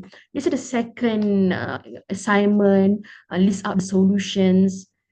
And next is the draw a creative products. So as a conclusions, as I said, the creativity boleh dibentuk, boleh diasah, can be polished melalui pendidikan. Jadi kita sebagai guru perlu tahu apa ciri-ciri kreativiti supaya kita boleh melaksanakan ciri-ciri itu kepada siswa kita, kepada mahasiswa kita. Dan supaya apa yang kita laksanakan, aktiviti yang kita laksanakan dalam kelas itu, dia bersesuaian dengan kreativiti bidang fizik. Tidaklah kreativiti ataupun aktiviti yang sia-sia. Di mana kita faham itu adalah aktiviti kreatif, tetapi ia tidak memenuhi, is not apply the conceptual of physics into the creating idea, for example. Jadi itu sahajalah daripada saya. That's all for me. Thank you for listening. I hope my very little knowledge can give the audience some informations today. Thank you very much. Okay, thank you very much. Terima kasih banyak Ibu Lilia for the insightful presentation on scientific creativity in physics education. Yes, that I think that we can start with the real life situation. Yes. And then it is very related with physics, especially in teaching and learning. So for all teacher, we have playing crucial role to provide learning activity that can enhance student scientific creativity. Okay, thank you again for Dr. Lilia. So for participant, if you have a question, please, we can open the Q&A session after the last speaker. So we have one more speaker. Yes, so we can move to the next speaker.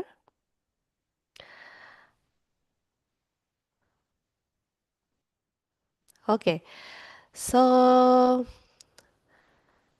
this is our final keynote speaker. He is Professor Adam Malik, M.Pd, the chair of Pppfi from Sunan Gunung Jati, Bandung State Islamic University, Indonesia. So Professor Adam Malik is a professor in physics education at UIN Sunan Gunung Jati, Bandung, and currently serve as the chair of Indonesian Physics Education Study Program Association atau Perkumpulan Prodi Pendidikan Fisika Indonesia. And he has extensive experience in physics education research, and then laboratory innovation, and also curriculum development. So his work include the development of virtual multiple skill laboratories and numerous publication and books on physics education and teacher professional development. Okay, hello Professor Adam. Halo, Iva. Okay, terima kasih banyak. Thank you so much for joining us here. Today, Professor Adam will deliver his talk about virtual multiple skill laboratory and integrated web-based experiment for science students. So, Professor Adam Malik, let's not keep everyone waiting. The screen is yours. Thank you, Mr. Iva. Thank you, Mr. Suttida and Mr. Laila. Uh, I want to share my experiment in this year with my team. Permit, I want to share my PPT. Yes, please.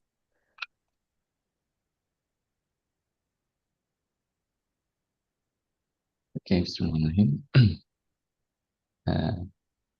This is my title in the morning, a virtual laboratory and integrated website explained for science students. The laboratory of the future is not a place, but a mindset of discovery and innovation.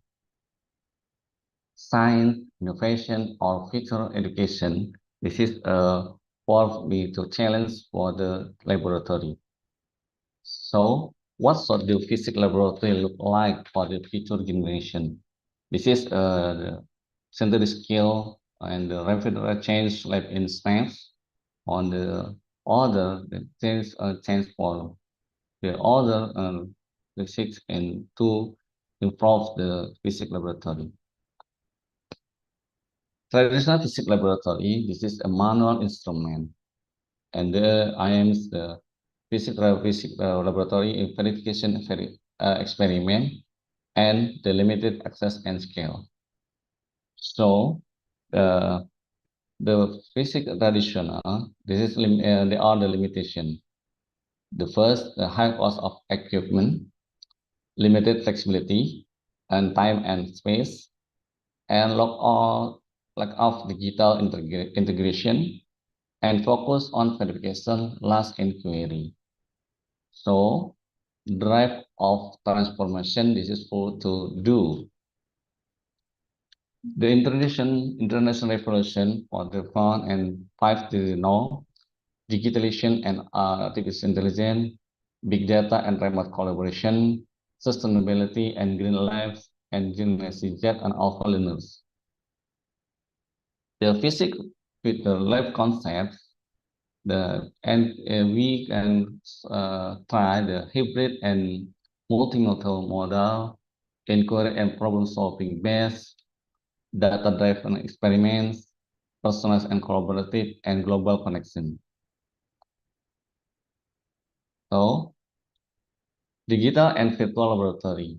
Digital laboratory, they are the AR, artificial reality, or virtual reality, immersive learning, interactive simulation, remote lab-based lab, and AI-assisted data analysis.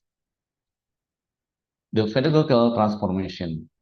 The sustainable mindset for scientists from research based on the inquiry-based lab to heterogeneity, self-determined learning, and project-based collaboration and integration of cultural and ethnoscience. Skill for future generation. Of course, lifelong learning orientation, critical and creative thinking, computational and data literacy, and global collaboration. I want to share my research with our research team. This is my team. There are Muhammad Minan from Sunan Bandung, and Mujib Ubedillah from IN Senurjat Cirebon, and Rizky Zakwani from Universitas Pendidikan Indonesia. We research the multiple skill laboratory. The our education in this 20th century scale, again, learning transformation in digital era. Global change in economy, politics, and ecosystem, fast education to prepare adaptive learning. Students must be able to respond quickly to uncertainty and complexity. And 20th century scale, students are required to develop critical thinking, creativity, collaboration, communication, and computational thinking. The skill form the foundation for the future ready learner. And the pandemic disruption, the COVID-19 pandemic, this disturbed various learning. It highlighted the urgent need for the digital and virtual solution that can sustain interactive, effective, and inclusive education.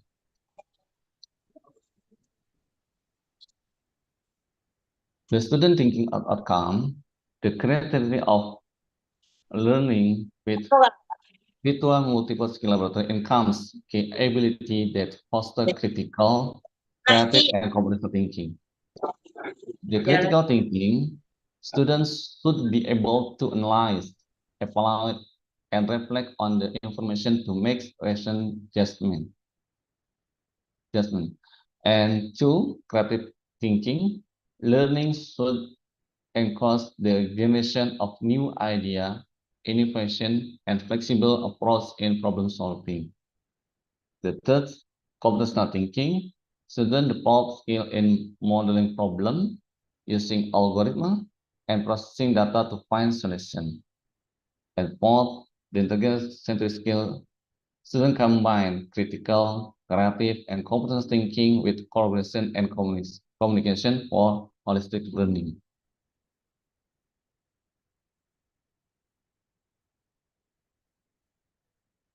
The challenge. The implementation of laboratory-based learning the century scale faces several challenges that would virtual multiple laboratory to address. The remote learning impacts learning loss, educational inequality, and social development. So, digital skill, higher education, careers and career plan, and resiliency and adaptability.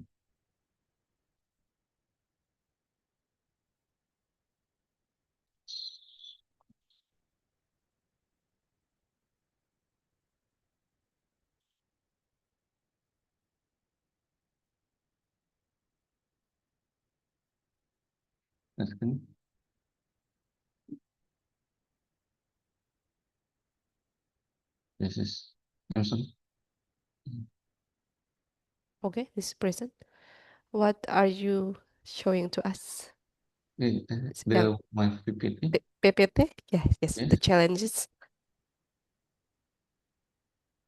Okay. Okay.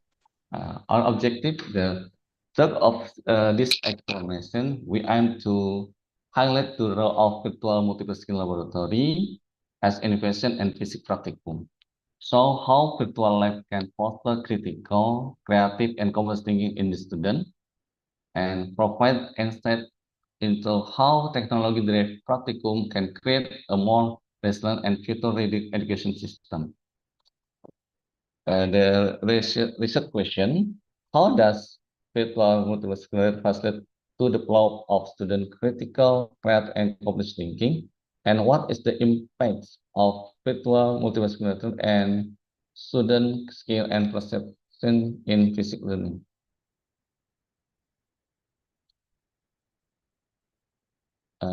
This is the method. Research design, this study is a free experimental design. One group with a process to analyze the effect of virtual multiple skill in students' critical, creative, and complex thinking. And sample to 220 students of physics education from 4 Islamic University, Sunan Bandung, Mataram, Yen Palangkaraya, and Denpasar, Palembang. Final valid data is 143 students. The instrument, the research instrument account of the thinking skill test, S1 and questionnaire, and for M.Pd for multiple laboratory.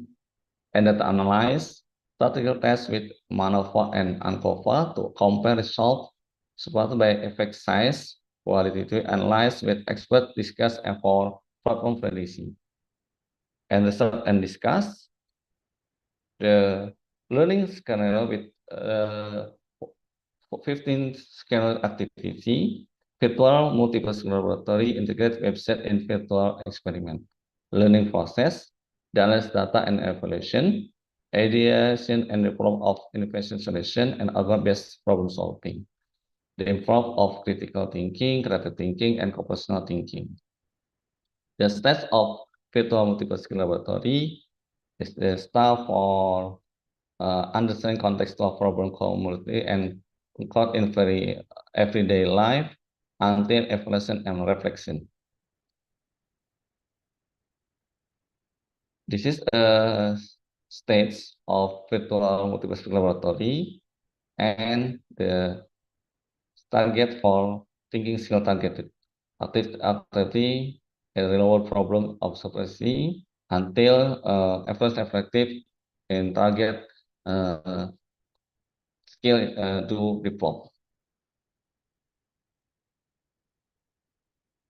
And the result, we found the sorry.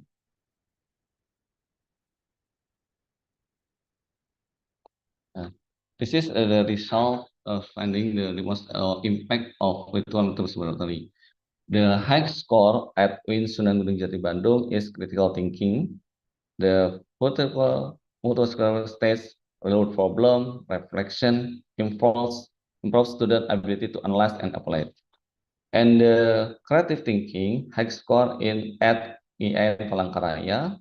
The creative thinking, alternative idea and exploration, stage simulation, innovation, and originality. And the computational thinking, high score at Sunan Bandung, data processing and modeling activities and change systematic and problem solving skill.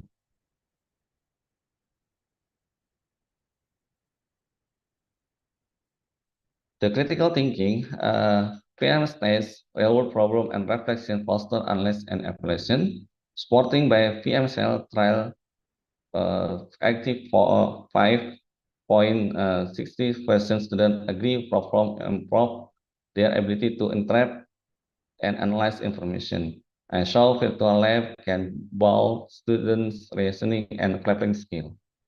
And creative thinking, the various styles, alternative idea, and exploration stimulate creativity. The 8.30% students agree the platform improve creative thinking and idea generation, and indicate virtual practicum support innovation and closely and device problem-solving approach. And governance thinking, state data processing and modeling and change algorithm and systematic thinking. Then first feedback 77.59% student found it improved problem solving representation, graph, depth, and systematic. And so integration of virtual lab with assessment can extend digital era competition. And the conclusion, the study showed that the virtual multiple skill laboratory is effective in improving student critical, creative, and computational thinking. Different we found across universities, while gender and not effects. Case studies as real world problem exploration and data processing are essential in fostering higher order thinking. Finance also provide a sustainable alternative to physics laboratory, supporting flexible and interactive learning. Thank you. I will back to Mrs. Eva. Okay, thank you very much, Prof. Adam, for the valuable presentation on the virtual multiple skill laboratory. So we have seen how virtual labs can provide flexible and also innovative ways of physics and teaching and learning in physics. So while also preparing students with critical and creative thinking skill also. So for our student, for the teacher, for all across Indonesia, there is no longer any excuse for limited laboratory equipment in physics learning, because now we can take advantage of the virtual laboratory. Thank you again for Prof. Adam for the presentation. So wow, we have again many information from our three speakers here. So the insights are truly inspiring and also very relevant to be applied in teaching and learning process, especially in physics. Okay, so now we will move to the Q&A session with all keynote speakers. Okay, let us invite again all three the speakers to join on the same screen. So we can start to into the Q&A session. Okay, so please the commit. We can invite the three keynote speaker in one screen here. So we have around 30 minutes to Q&A session. For participant, if you have any question, please write it down in the chat box, or also you can use the virtual raise hand in the Zoom. Yeah, okay, thank you. This is Professor Adam, Professor Suttida, and Dr. Lilia also. We have some question here. One question is about, what is that? Okay, already answer with, already answer with from Professor Suttida here in the chat. So maybe we can invite first the second participant here that already raised hand. She is Miss Nurwidya Anggraini and also Miss Kifayatul Hayah. Yeah. Okay, so I will invite Miss. Where is?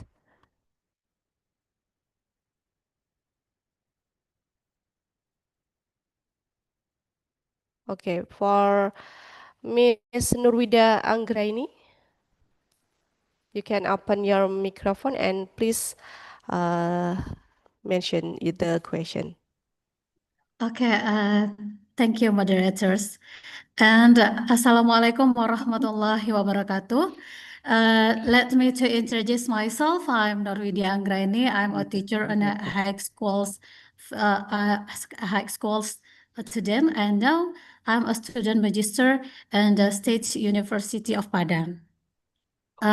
First, let me to give my opinion about our discussings today. I think one of the factor why interesting in physics is declining is because the development of physics is only reached at the university levels. Meanwhile, in high schools, only limited material is learned from year to the years. If physics developments at the university levels, such as Arduino, were introduced to high school students, I think interest in the physics college will increase. Nah, menurut pendapat saya di sini, jika seandainya pengembangan, terutama di sini berkaitan dengan fisika, itu sebaiknya tidak hanya sampai pada level universitas saja, tapi juga dikenalkan kepada siswa SMA, sehingga memunculkan nanti ketertarikan siswa di level universitas, gitu maksud saya. Nah, my question is, my school is located in a village where it's rather difficult to access information related to the latest development, especially physics. Sekolah saya berada di kawasan perkampungan yang ibaratnya untuk pengembangan fisika terbaru itu cukup sulit dijangkau. And I am interested in Arduino and the topic our discusses today currently. Dan saya tertarik dengan Arduino dan juga topik-topik yang kita bicarakan pada siang hari ini. This development will certainly very useful if I introduce it to my students. Saya rasa ini akan sangat menarik jika seandainya saya kenalkan kepada siswa saya di sekolah. My question is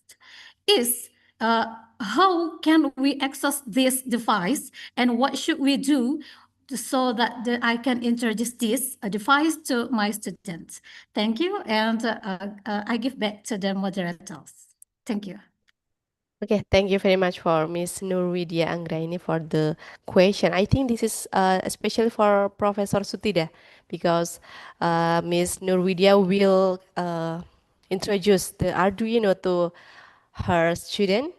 Maybe we can start from where to introduce this Arduino to the student, especially for the village area. I think like something like that. So for Prof. Suttida Rakawal, you can answer directly. Yeah, thank you for very interesting questions. Thank you so much. Yes. And like I think your environment in Indonesia, like similar in Thailand. You know, the Arduino devices are first developed and the main people that interested in that is in university levels. And then we know that it can use to any level of students. Because right now, like in Thailand, we try to help high school teacher to know, use and understand and how to coding using Arduinos. And as I mentioned, Arduino board is very cheap. The Arduino program, even though it's like C and C++ programs, but its language is made to be simple and easy, like friendly user. It has like Arduino communities for high school teacher, even though some high school students in Thailand, they can learn from the online course or from Arduino-based websites, they can do something like projects. Yes. By the way, in Thailand, we try to foster, try to promote this kind of device because it's low cost, right? And it worldwide, it can create students creativities, something new. So like the Thai government try to support like lecturer in university to help high school teacher to know and understand about this. So one of my research team got scholarships, and we do in our for the whole communities. Like we help each other. Like my work, I have my research team. I have to train Thai high school teachers about this. Like 1 year, I train maybe like 300 teacher. Yeah. And when I have my friends from Indonesia, from Cambodia know about this, so I have a chance to do that. For me, I feel like if you are interested with that, like I show you, right, in Indonesia, many experts in use Arduino devices that I show you on the slide, right? So I believe that you have some expert about Arduinos, and maybe your government, I'm not sure, for the whole process, you have to help each other. And trust me, it's not too complex, too hard for students to learn. Because right now, the coding, computational thinking idea, we have to help, we have to promote our students, because students in this era is not us, right? And everything can access easily. So yeah, I think this kind of thing can success if the whole process have to help each other. Like for me, it's just a small part. And today I have a good chance to share this from Thai communities, from Thai culture with you. But I believe that we have very similar idea. Yeah, the thing like that. Hope I answer your questions. Yeah, and thank you again. Yes, yes.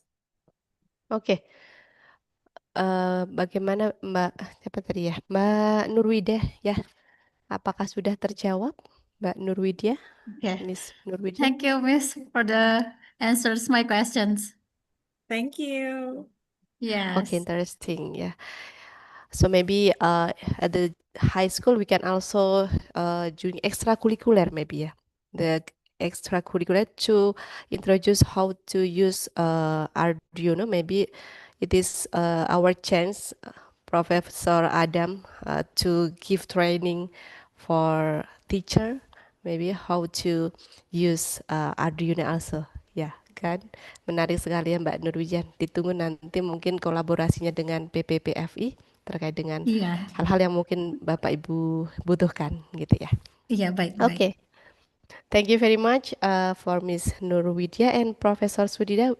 We will move to the next question. We have Ms. Kifayatul Hayah. Okay, you can open your mic. Okay, thank you. Assalamualaikum warahmatullahi wabarakatuh. Waalaikumsalam.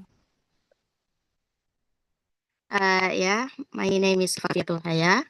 I am a physics teacher at one of senior high school in Garut, West Java, exactly at Bidayatul Faizin Senior High School. And currently, I'm also studying at Magister of Natural Science Education concentrate in physics education in Pakuan University, Bogor. Okay, I have a question for Prof. Suttida. It's really interesting about ordinal sensors, but I highlighted something at the end. It's about VARK questionnaire. So I'd like to know more about VARK questionnaire. So maybe I want to know how the form of VARK questionnaire. Is that like general assessment? Or is there something special if we want to build or design fact questionnaire? VARK. Jadi yang ingin saya tanyakan adalah justru yang di akhir tentang kuesioner yang berkaitan dengan fact tadi ya. Apakah kita ketika ingin mendesain atau membuat kuesioner fact tadi, apakah sama caranya, yaitu dengan dengan asesmen pada umumnya, atau ada langkah-langkah tertentu ketika ingin mendesain. Okay, next question for Dr. Lydia. It's something I highlighted before about Bloom's domains of learning and also student creativity. And the question is, how do you think if we as physics teacher collaborate with psychologists in order to know how they're feeling, how students feeling when they improve or draw in the instrument that you in the instrument, so it can relate it to students effective in learning physics. Jadi bagaimana kalau kita sebagai guru fisika berkolaborasi atau minta bantuan kepada psikologi anak atau psikologi pendidikan, psikolog gitu kan, untuk melihat bagaimana perasaan-perasaan siswa ketika mereka menciptakan atau meningkatkan kreativitas mereka ketika mengisi instrumen yang tadi seperti tadi ditampilkan, seperti yang menjabarkan gambar dan lain sebagainya. Sehingga hal tersebut saya yakin itu pasti ada kaitannya dengan sikap siswa dan juga peningkatan motivasi siswa dalam belajar fisika. Maybe that's all of my questions. Thank you for the opportunity. And Assalamualaikum warahmatullahi wabarakatuh. Waalaikumsalam warahmatullahi wabarakatuh. Thank you very much for Ms. Kiva for the question. I think this is question for Prof. Suttida and also Dr. Lilia. The first is about FARC, VIRK, and then the last one is about how if we are as a teacher can collaborate with psycholog related to assessment to know about their feelings, our student feelings when we when the teacher gives some activity that can enhance creativity. Okay, so please, we can start from Professor Suttida or Dr. Lilia. Yes, Okay, it can be. Yes, it can be me. Yes. Yeah, Okay, very good. thank you. Very good questions about VARK models or questionnaires. Yeah, you can visit the website that I give you in the presentations. Yeah, the VARK model was developed like it's quite old, and you see like 1980 something, right? Yeah, it's from the neuroscience person. Yeah, it's very long. Right now, when you visit the website, right now you found that it have many languages. And I see from the website, it have in Bahasa Indonesia language too. So it's mean again, because many researchers interested in this and translate into the different languages, like in your language. So the thing is very easy if you are interested in that. Yes, you just email, register and log in to that and ask for the questions and use in your class. Yes. For me, I have it many years ago. But right now I read the articles. There are many things that I read the research that use VARK. Yes, because we want to know student learning styles, right? We use the question, it have like question, a student answer the questions. And after that, the researcher analyze the data. Like I show you, we know that right now, like after COVID-19, students prefer multimodal learning styles, like not only one techniques. They need like do experiment, read, write, many things. So in fact, it's consistent with many learning theories, right, that we know. But here, if you want to know in exactly what gonna happen with your students in your class, so why I propose VARK model. It can be one tool used to investigate your students. Just very easy, and right now it have in your language. Please go to the website that I give you. Yes. Thank you. Oke, thank you very much Prof Suttida, Mbak Kiva, Miss Kiva. Nanti bisa mengunjungi langsung ya untuk farklearn.com ya. Oke, so the next question, Dr. Lilia will answer directly, please. Okay, thank you, Miss Kifa. You asked about the other aspect other than connectivity. Why we not look at the effective? Actually, Miss Kifa, Bu Iva, boleh saya kongsikan materi sebentar? Materinya, boleh Boleh, saya kongsikan? silakan. Okay. Boleh, Ibu. Mau berkongsi ya dengan guru dan juga mahasiswa. Okay. Sebentar ya. Bisa nampak paparnya, Bu? Ya, sudah tampil. Okey, tapi saya buat slideshow. Okay, Miss Kifai, di dalam for my presentation just now, I just explained about the cognitive aspect. But in my research, I agree with you, Miss Kifa. We have to combine together with the factors because to me, and I agree with you, the effective factors affect from literature review, it affect the physics achievement. So from this research, you can see this analyze this Sam Amos display. You can see in the red square is about the cognitive aspect. However, you can see here di sini ada motivasi sikap contohnya, di mana ini adalah variables effective factors. Dan saya memang mengambil Miss Kifa dikaji secara bersama sebab I strongly believe that effective factors affect the learners to learn. For example, motivations. And I also want to share to you my findings. This is my writings actually during my PhD, which in my findings, sorry. Okay. Sorry. Okay, in my findings, what I present to all of you about cognitive factors, because in my findings, cognitive factors affect directly to the physical achievement, while the affective factors affect indirectly to the physical achievement.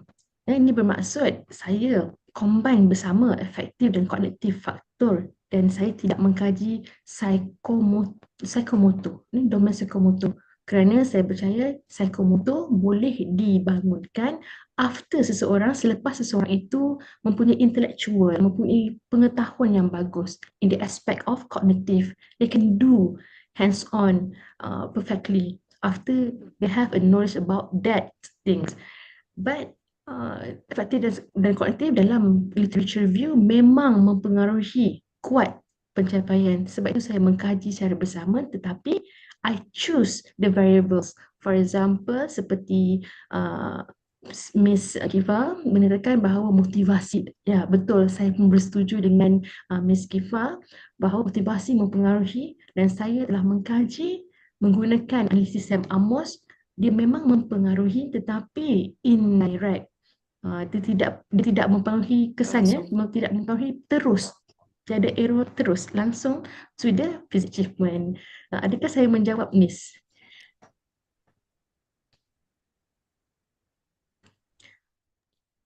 Miss Kiva, terjawab pertanyaannya? Yeah, okay. Thank you for the answers. Okay, terima kasih.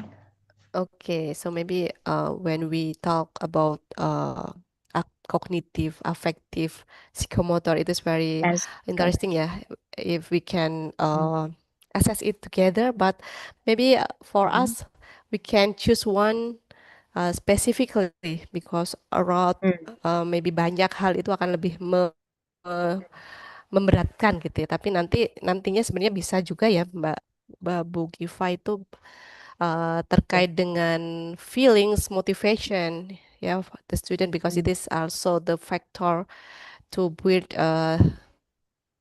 student learning outcomes, something like that, ya. So we Thank you. can be more focused. Yeah. Thank Mhm. you. Thank you.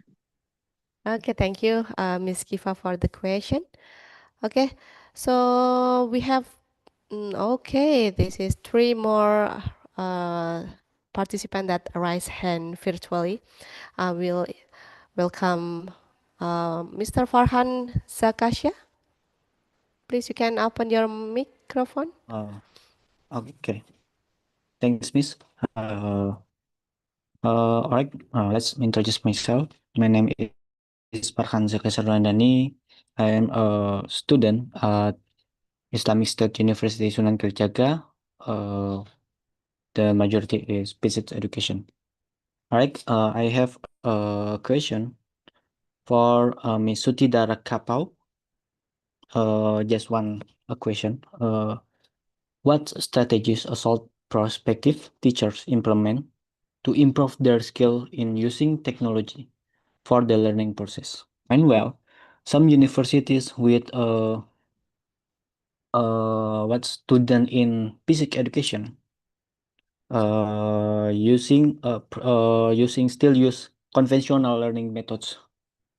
And thanks. So I'm not clear with your questions. Like your question is, what is the evaluation tools, right? To evaluate when I teach by using that device that I present. Is that the question, right? Am I correct? Okay. So again, when I decide the experiment using Arduino just one device. It's like laboratories or concept. Like I explained about Doppler effects, right? Arduino just one part that we use, but the main goal is, like for example, we want to evaluate conceptual learning and collaborative skill, for example, right? So, and we have like questionnaires, we have conceptual inventories, like we use in physics, like for example, force concept inventories, like standard tests in physics, education research, for examples. We use a thing like that. And again, we did not use a lot, we did not claim a lot like that come from Arduino. We did not say like that, but we say Arduino just one low cost, easy to use tools in our laboratory, but the whole process, teaching method, and inquiry-based thing that we try to do can support our student learnings. Yes. Thank you. Okay. Farhan, terjawab?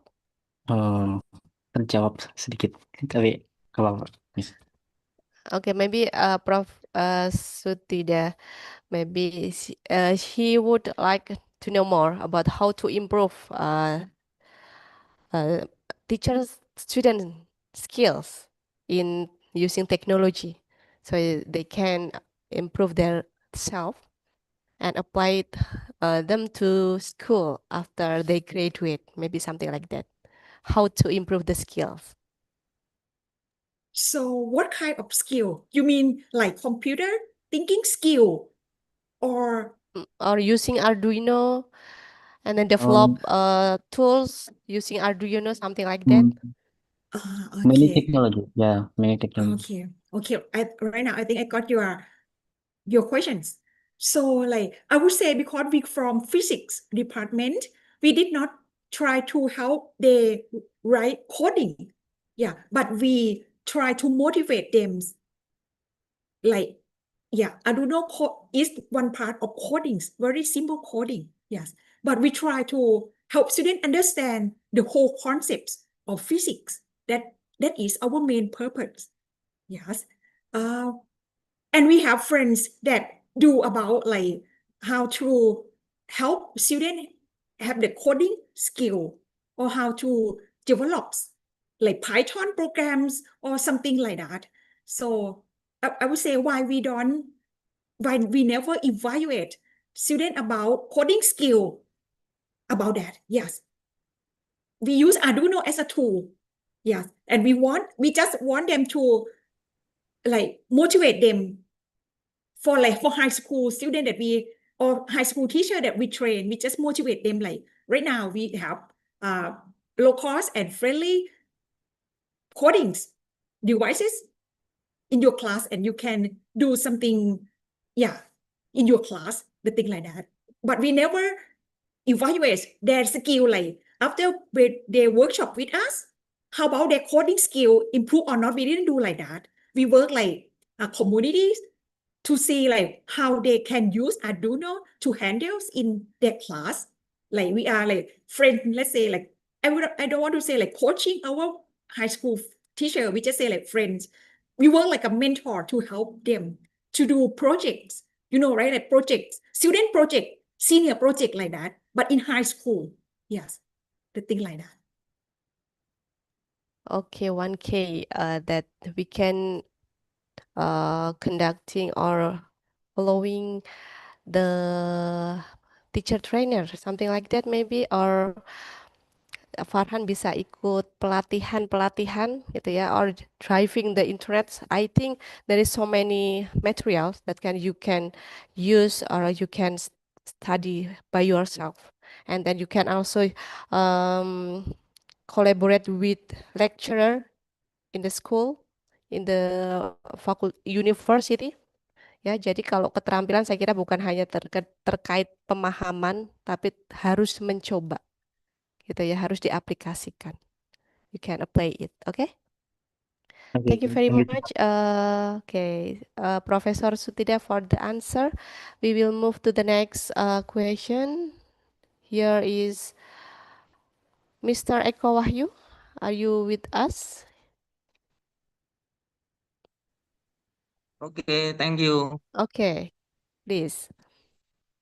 Okay, I will question Miss Swida, Miss Lilia, and Mr. Adam Malik.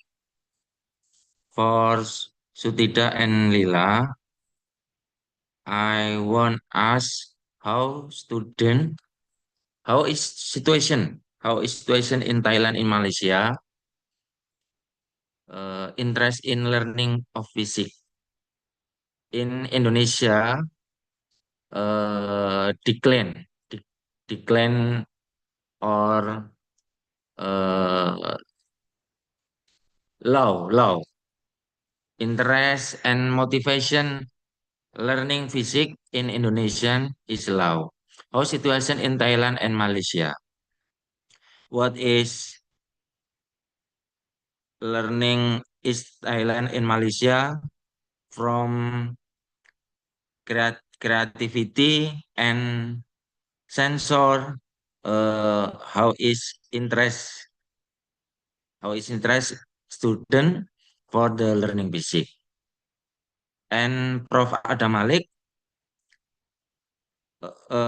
in slide your result IAIN Palangkaraya or UIN Palangkaraya is high for the question or learning outcome, and UIN Raden Pata is low.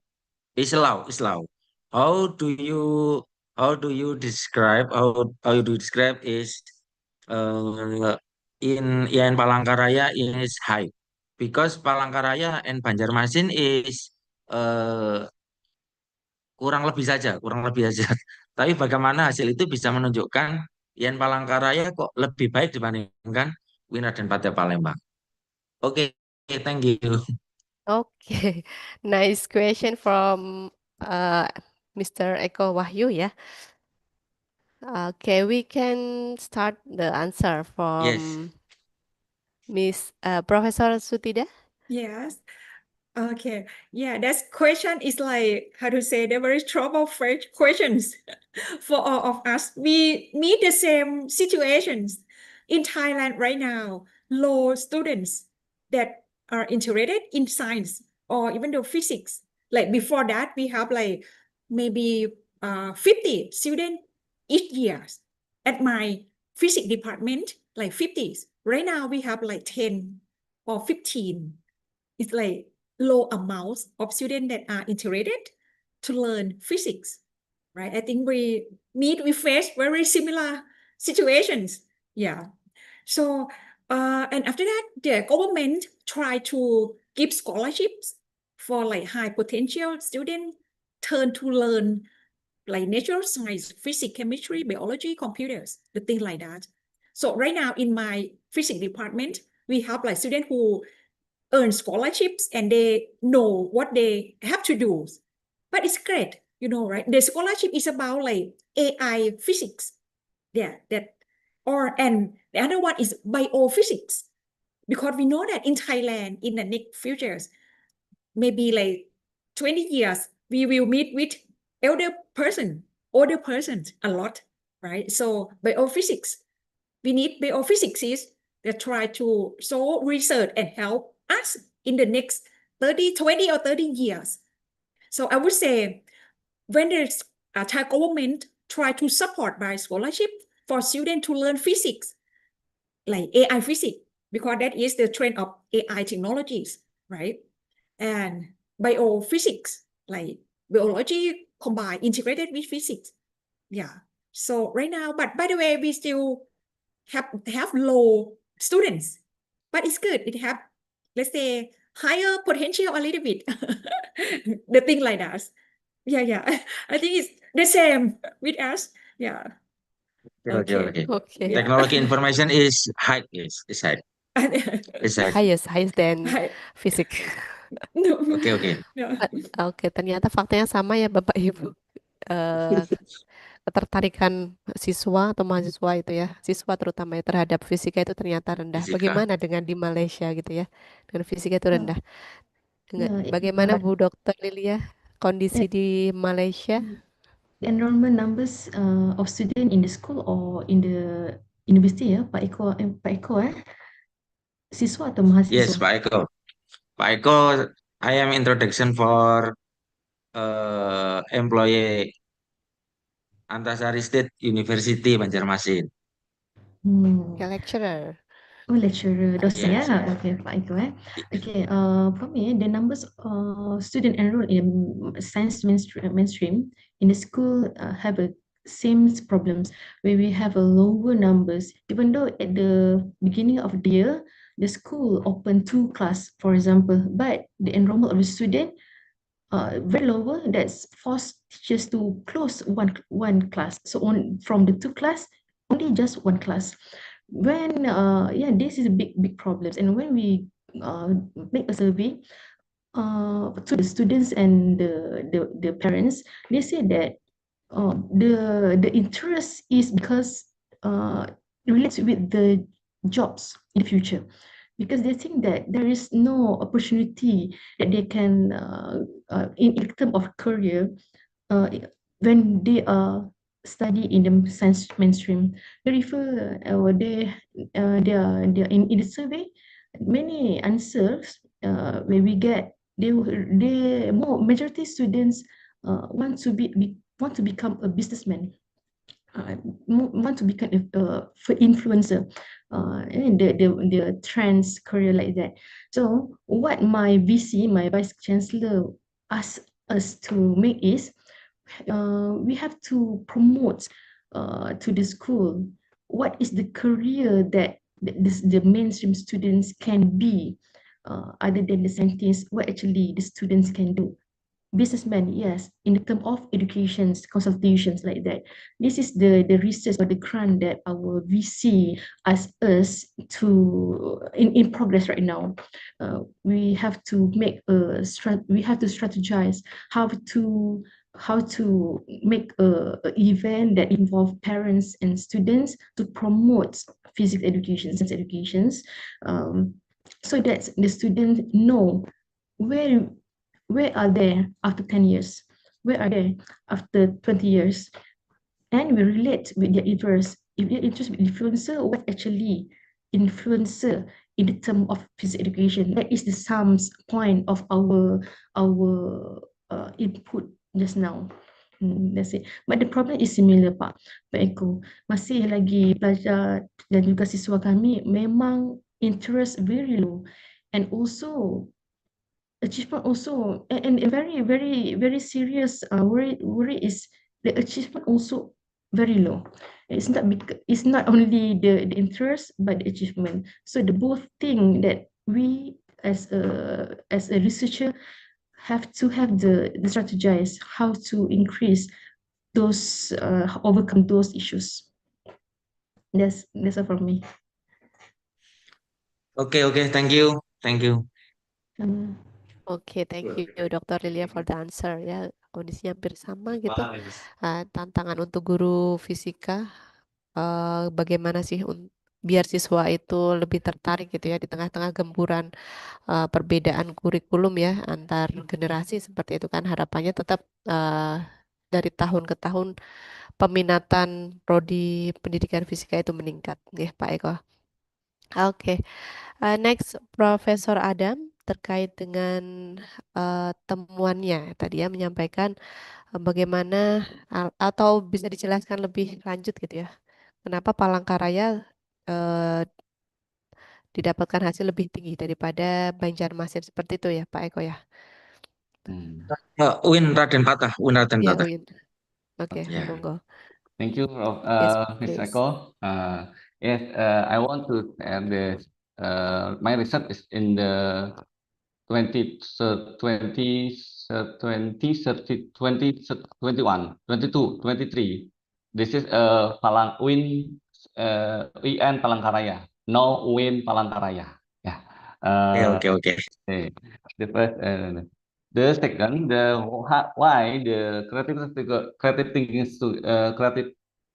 creative thinking skill in the Palangkaraya is higher in the better than the Win Bandung and Raden Patah, because I want to test creative thinking skill of based on the Torrance framework. There are the originality, fluency, elaboration, and originalitas. The approach of the four aspects to Torrance, the student in Palangkaraya is higher than the Win Bandung and Raden Patah, because the base of the interview in the lecturer and student, I'm sorry, our times, and beside the test of Torrance creativity, we collect with data, with triangulation data, with interview and observation in learning. The base of interview in to lecturer and student, they activity in the in Palangkaraya. If lecturer give to task to student, he some usually more use model project based learning. My assumption, a familiar of project based learning, this can be changed to creative thinking skill student. So that's why the from the test and forest tadi, so in Palangkaraya is higher than in Bandung and in Raden Patah. Okay, thank you, Prof. Okay. Okay, nice answer, Professor Adam. Terima kasih. Thank you again, Pak Eko. Okay, once more, sorry, because we have a limiting time to conducting this seminar. I want to invite Fadia Alika Anas. Okay, Are you with us? yeah, I am. Okay, please. Okay, thank you for time, moderator. Let me introduce. Okay, my name is I'm Fadi Alikanas, graduate Physics Education, State Islamic University, Sunan Gunung Jati, Bandung, and I am as teacher physics in Ruang Guru Institute. This question for Prof Suttida. I am interesting about Arduino. Can Arduino be used in all physics lesson or all material in physics? How is how is it implemented? Is it integrated into physics learning in the class, or is there a specific time to develop Arduino? Thank you. Thank you again for your questions. Yeah, that I explained in the PowerPoint, in the slide. I don't know, it's just a device, so you can implement in the laboratory, or even though in the interactive class, interactive lecture class.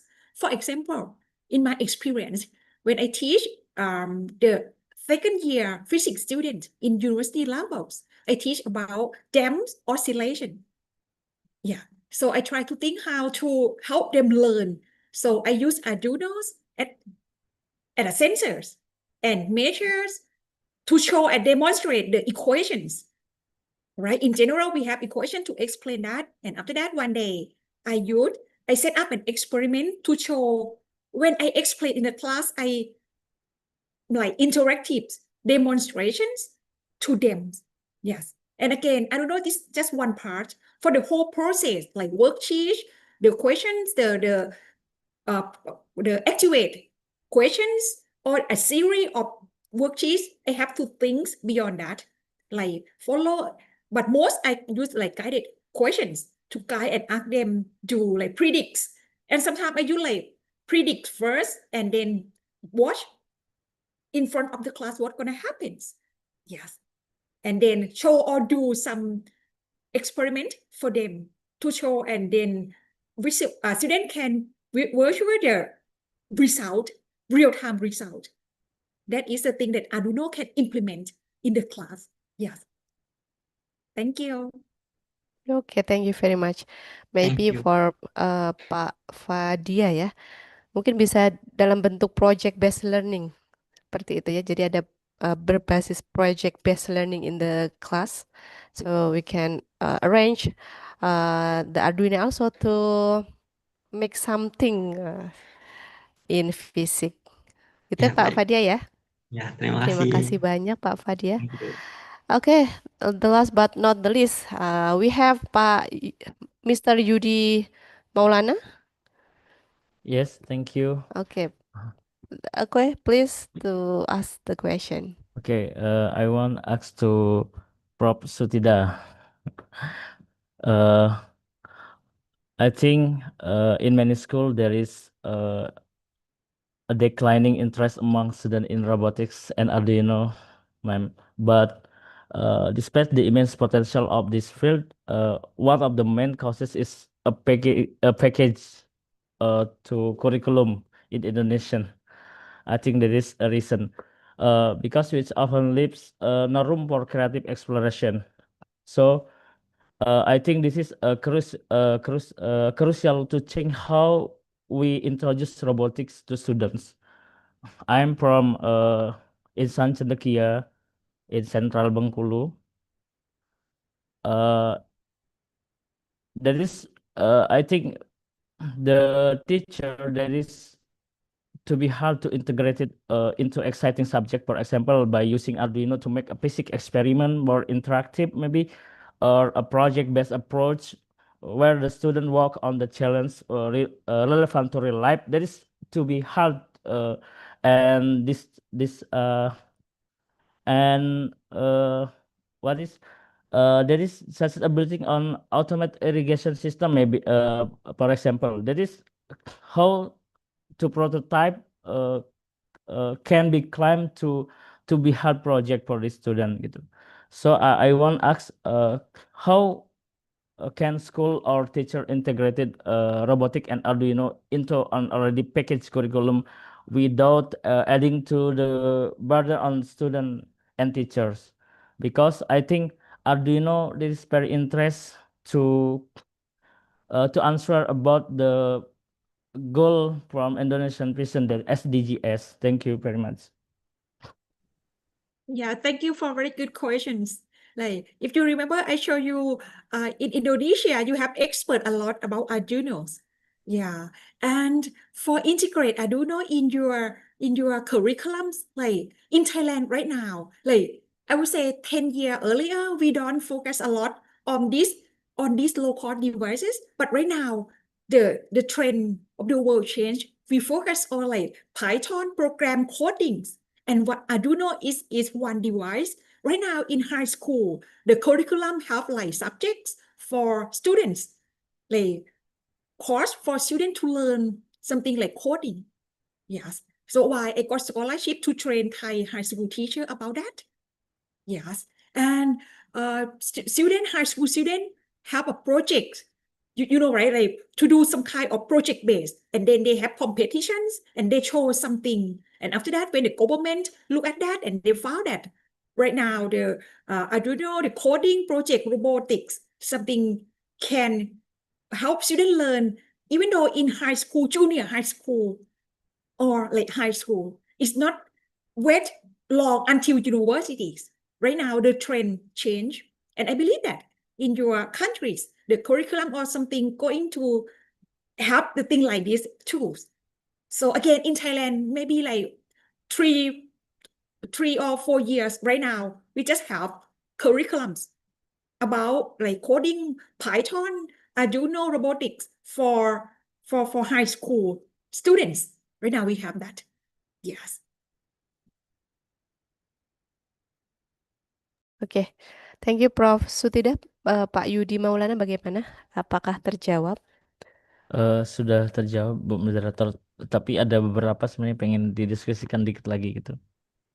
Oke, please bisa silakan. So Prof. Suttida, what do you think about the type of Arduino-based project are most effective at building interest in students who have no prior experience in this field gitu. So what do you think? I would say because I don't know, it have like it's many level, right? It start you can start from like you can buy a board Arduino and then plug in code, very simple code, and make it like a timer. That is simple things, you know, right? Make it like from timer. And your question is why you, right? When we make Arduino as a timer, like to keep time, right? Our question is why we don't use mobile phone or scientific timer that we use in general. The answer is because Arduino is high accuracy. When you use your mobile phone, you have to push start and then stop. You see, the relation times of your human body is 0.2 seconds. But for Arduino, no, you don't have that. The Arduino will automatically do it. So it will produce high accuracy. Yeah. For me, I would say for the beginning of your student, just do something simple. Let's, for example, the thing that I always talk when I train a teacher to say like, it's easy to do. You just do something simple. Let's say a board Arduino very cheap and then put code from the internet, coding from it, put in your small part, make Arduino to be timers, right? That's very simple. Yeah, that's it. And after that, when students or teacher know the concept and they can think something new. Yeah. Let's start from the small steps. Yes. That is my suggestions. Yes. Okay, thank you, Prof. Okay. Wow, thank you very much for the three speakers due to limitation of time. So now we will conclude the Q&A session. Once again, thank you very much for Professor Suttida and then Dr. Lilia and also Professor Adam for addressing all those insightful and forward-looking for the question. So it has been an honor to host your presentation. Okay, I think all question already answered by the speakers. So ladies and gentlemen, we have now come to the end of the keynote presentation and discussion session. So I think we have learned valuable insight on innovative technologies, also approaches in physics education, from low-cost sensor using Arduino, and then to fostering scientific creativity, and then to use of virtual laboratories. Hopefully, this idea will inspire us to transform our own teaching and learning in physics. On behalf of the commit, I would like to thank to all speakers here and also for the participant for warm discussion. And I'd like to return the session to the master of ceremony to continue the program. So I will remember also, don't forget that we have the workshop session start in the 1 p.m. So please come and join again with us. Okay. So the time I will give back to the master of ceremony. Thank you and see you at the next academic event. Wassalamualaikum warahmatullahi wabarakatuh. Waalaikumsalam warahmatullahi wabarakatuh. Waalaikumsalam warahmatullahi wabarakatuh. Thank you very much, Mr. Surika. Thank you.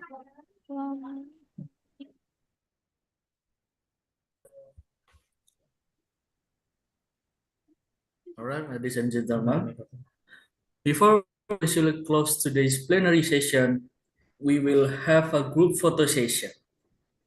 We kindly ask all participants to turn on your camera. Let us capture this memorable moment together. So please, the participants, turn on your camera.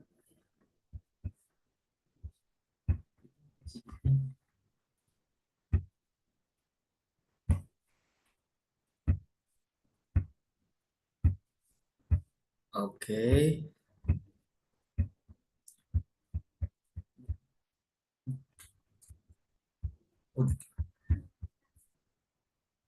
I will count down to make sure everyone is ready.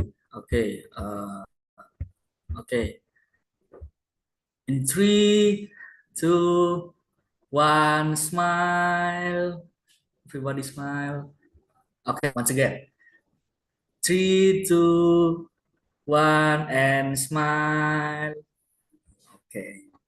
Thank you very much for friends. Okay. As a final announcement, we would like to remind you that the workshop session will continue at 1 this afternoon. We highly encourage all participants to join, as it will be an interactive and practical continuation of today's discussion. So, ladies and gentlemen, as we come to the end of today's seminar, we would like to express our deepest gratitude to our plenary speakers, distinguished guests, and participants for who have contributed to the success of this. We hope this seminar has provided valuable insights and inspiration for the future of physics education. May the knowledge we share today bring inspiration and meaningful impact for the advancement of physics education across generations. With that, we officially close today's international seminar. I am Bayu Pristarsi Putra, and I'm apologize for mistake I have made. Thank you and see you again in the workshop at 1 p.m. Wassalamualaikum warahmatullahi wabarakatuh. Thank you, Waalaikumsalam Prof. warahmatullahi Suttida, wabarakatuh. Lilia. Thank you. Thank you very Thank much you for very all much atas ilmu speakers. yang diberikan. Very much, Miss Suttida, Miss Lilia.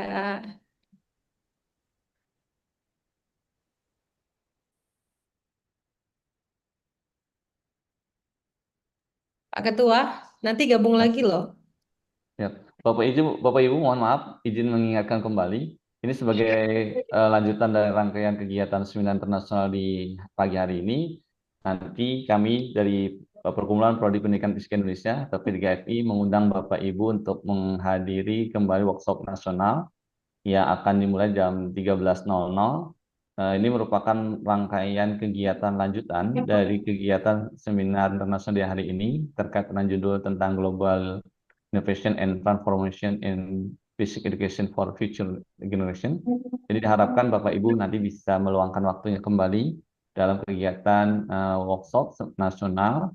Nanti silakan Bapak Ibu, ada 5 tema yang akan kita diskusikan bersama. Silakan nanti Bapak Ibu bisa memilih salah satu tema yang diminati Bapak Ibu. Mohon maaf Bapak Ibu tidak bisa memilih lebih dari satu ya, karena workshop nasional ini berbarengan waktunya, jadi sistemnya paralel.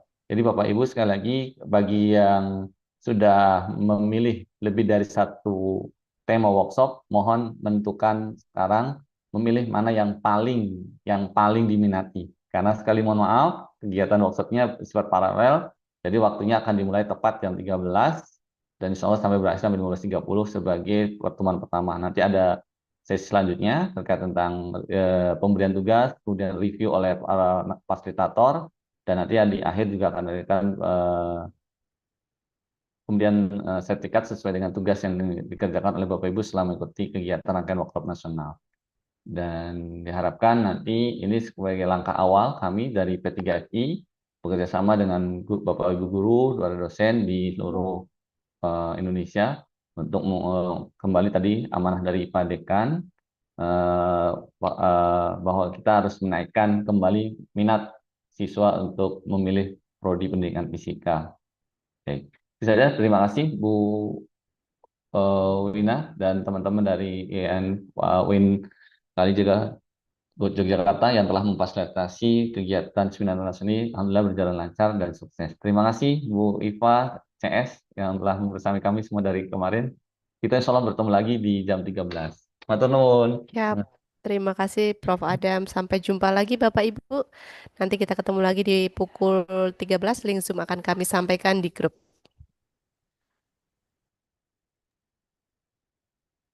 Terima kasih banyak pula dari kami semua atas ilmu yang diberikan.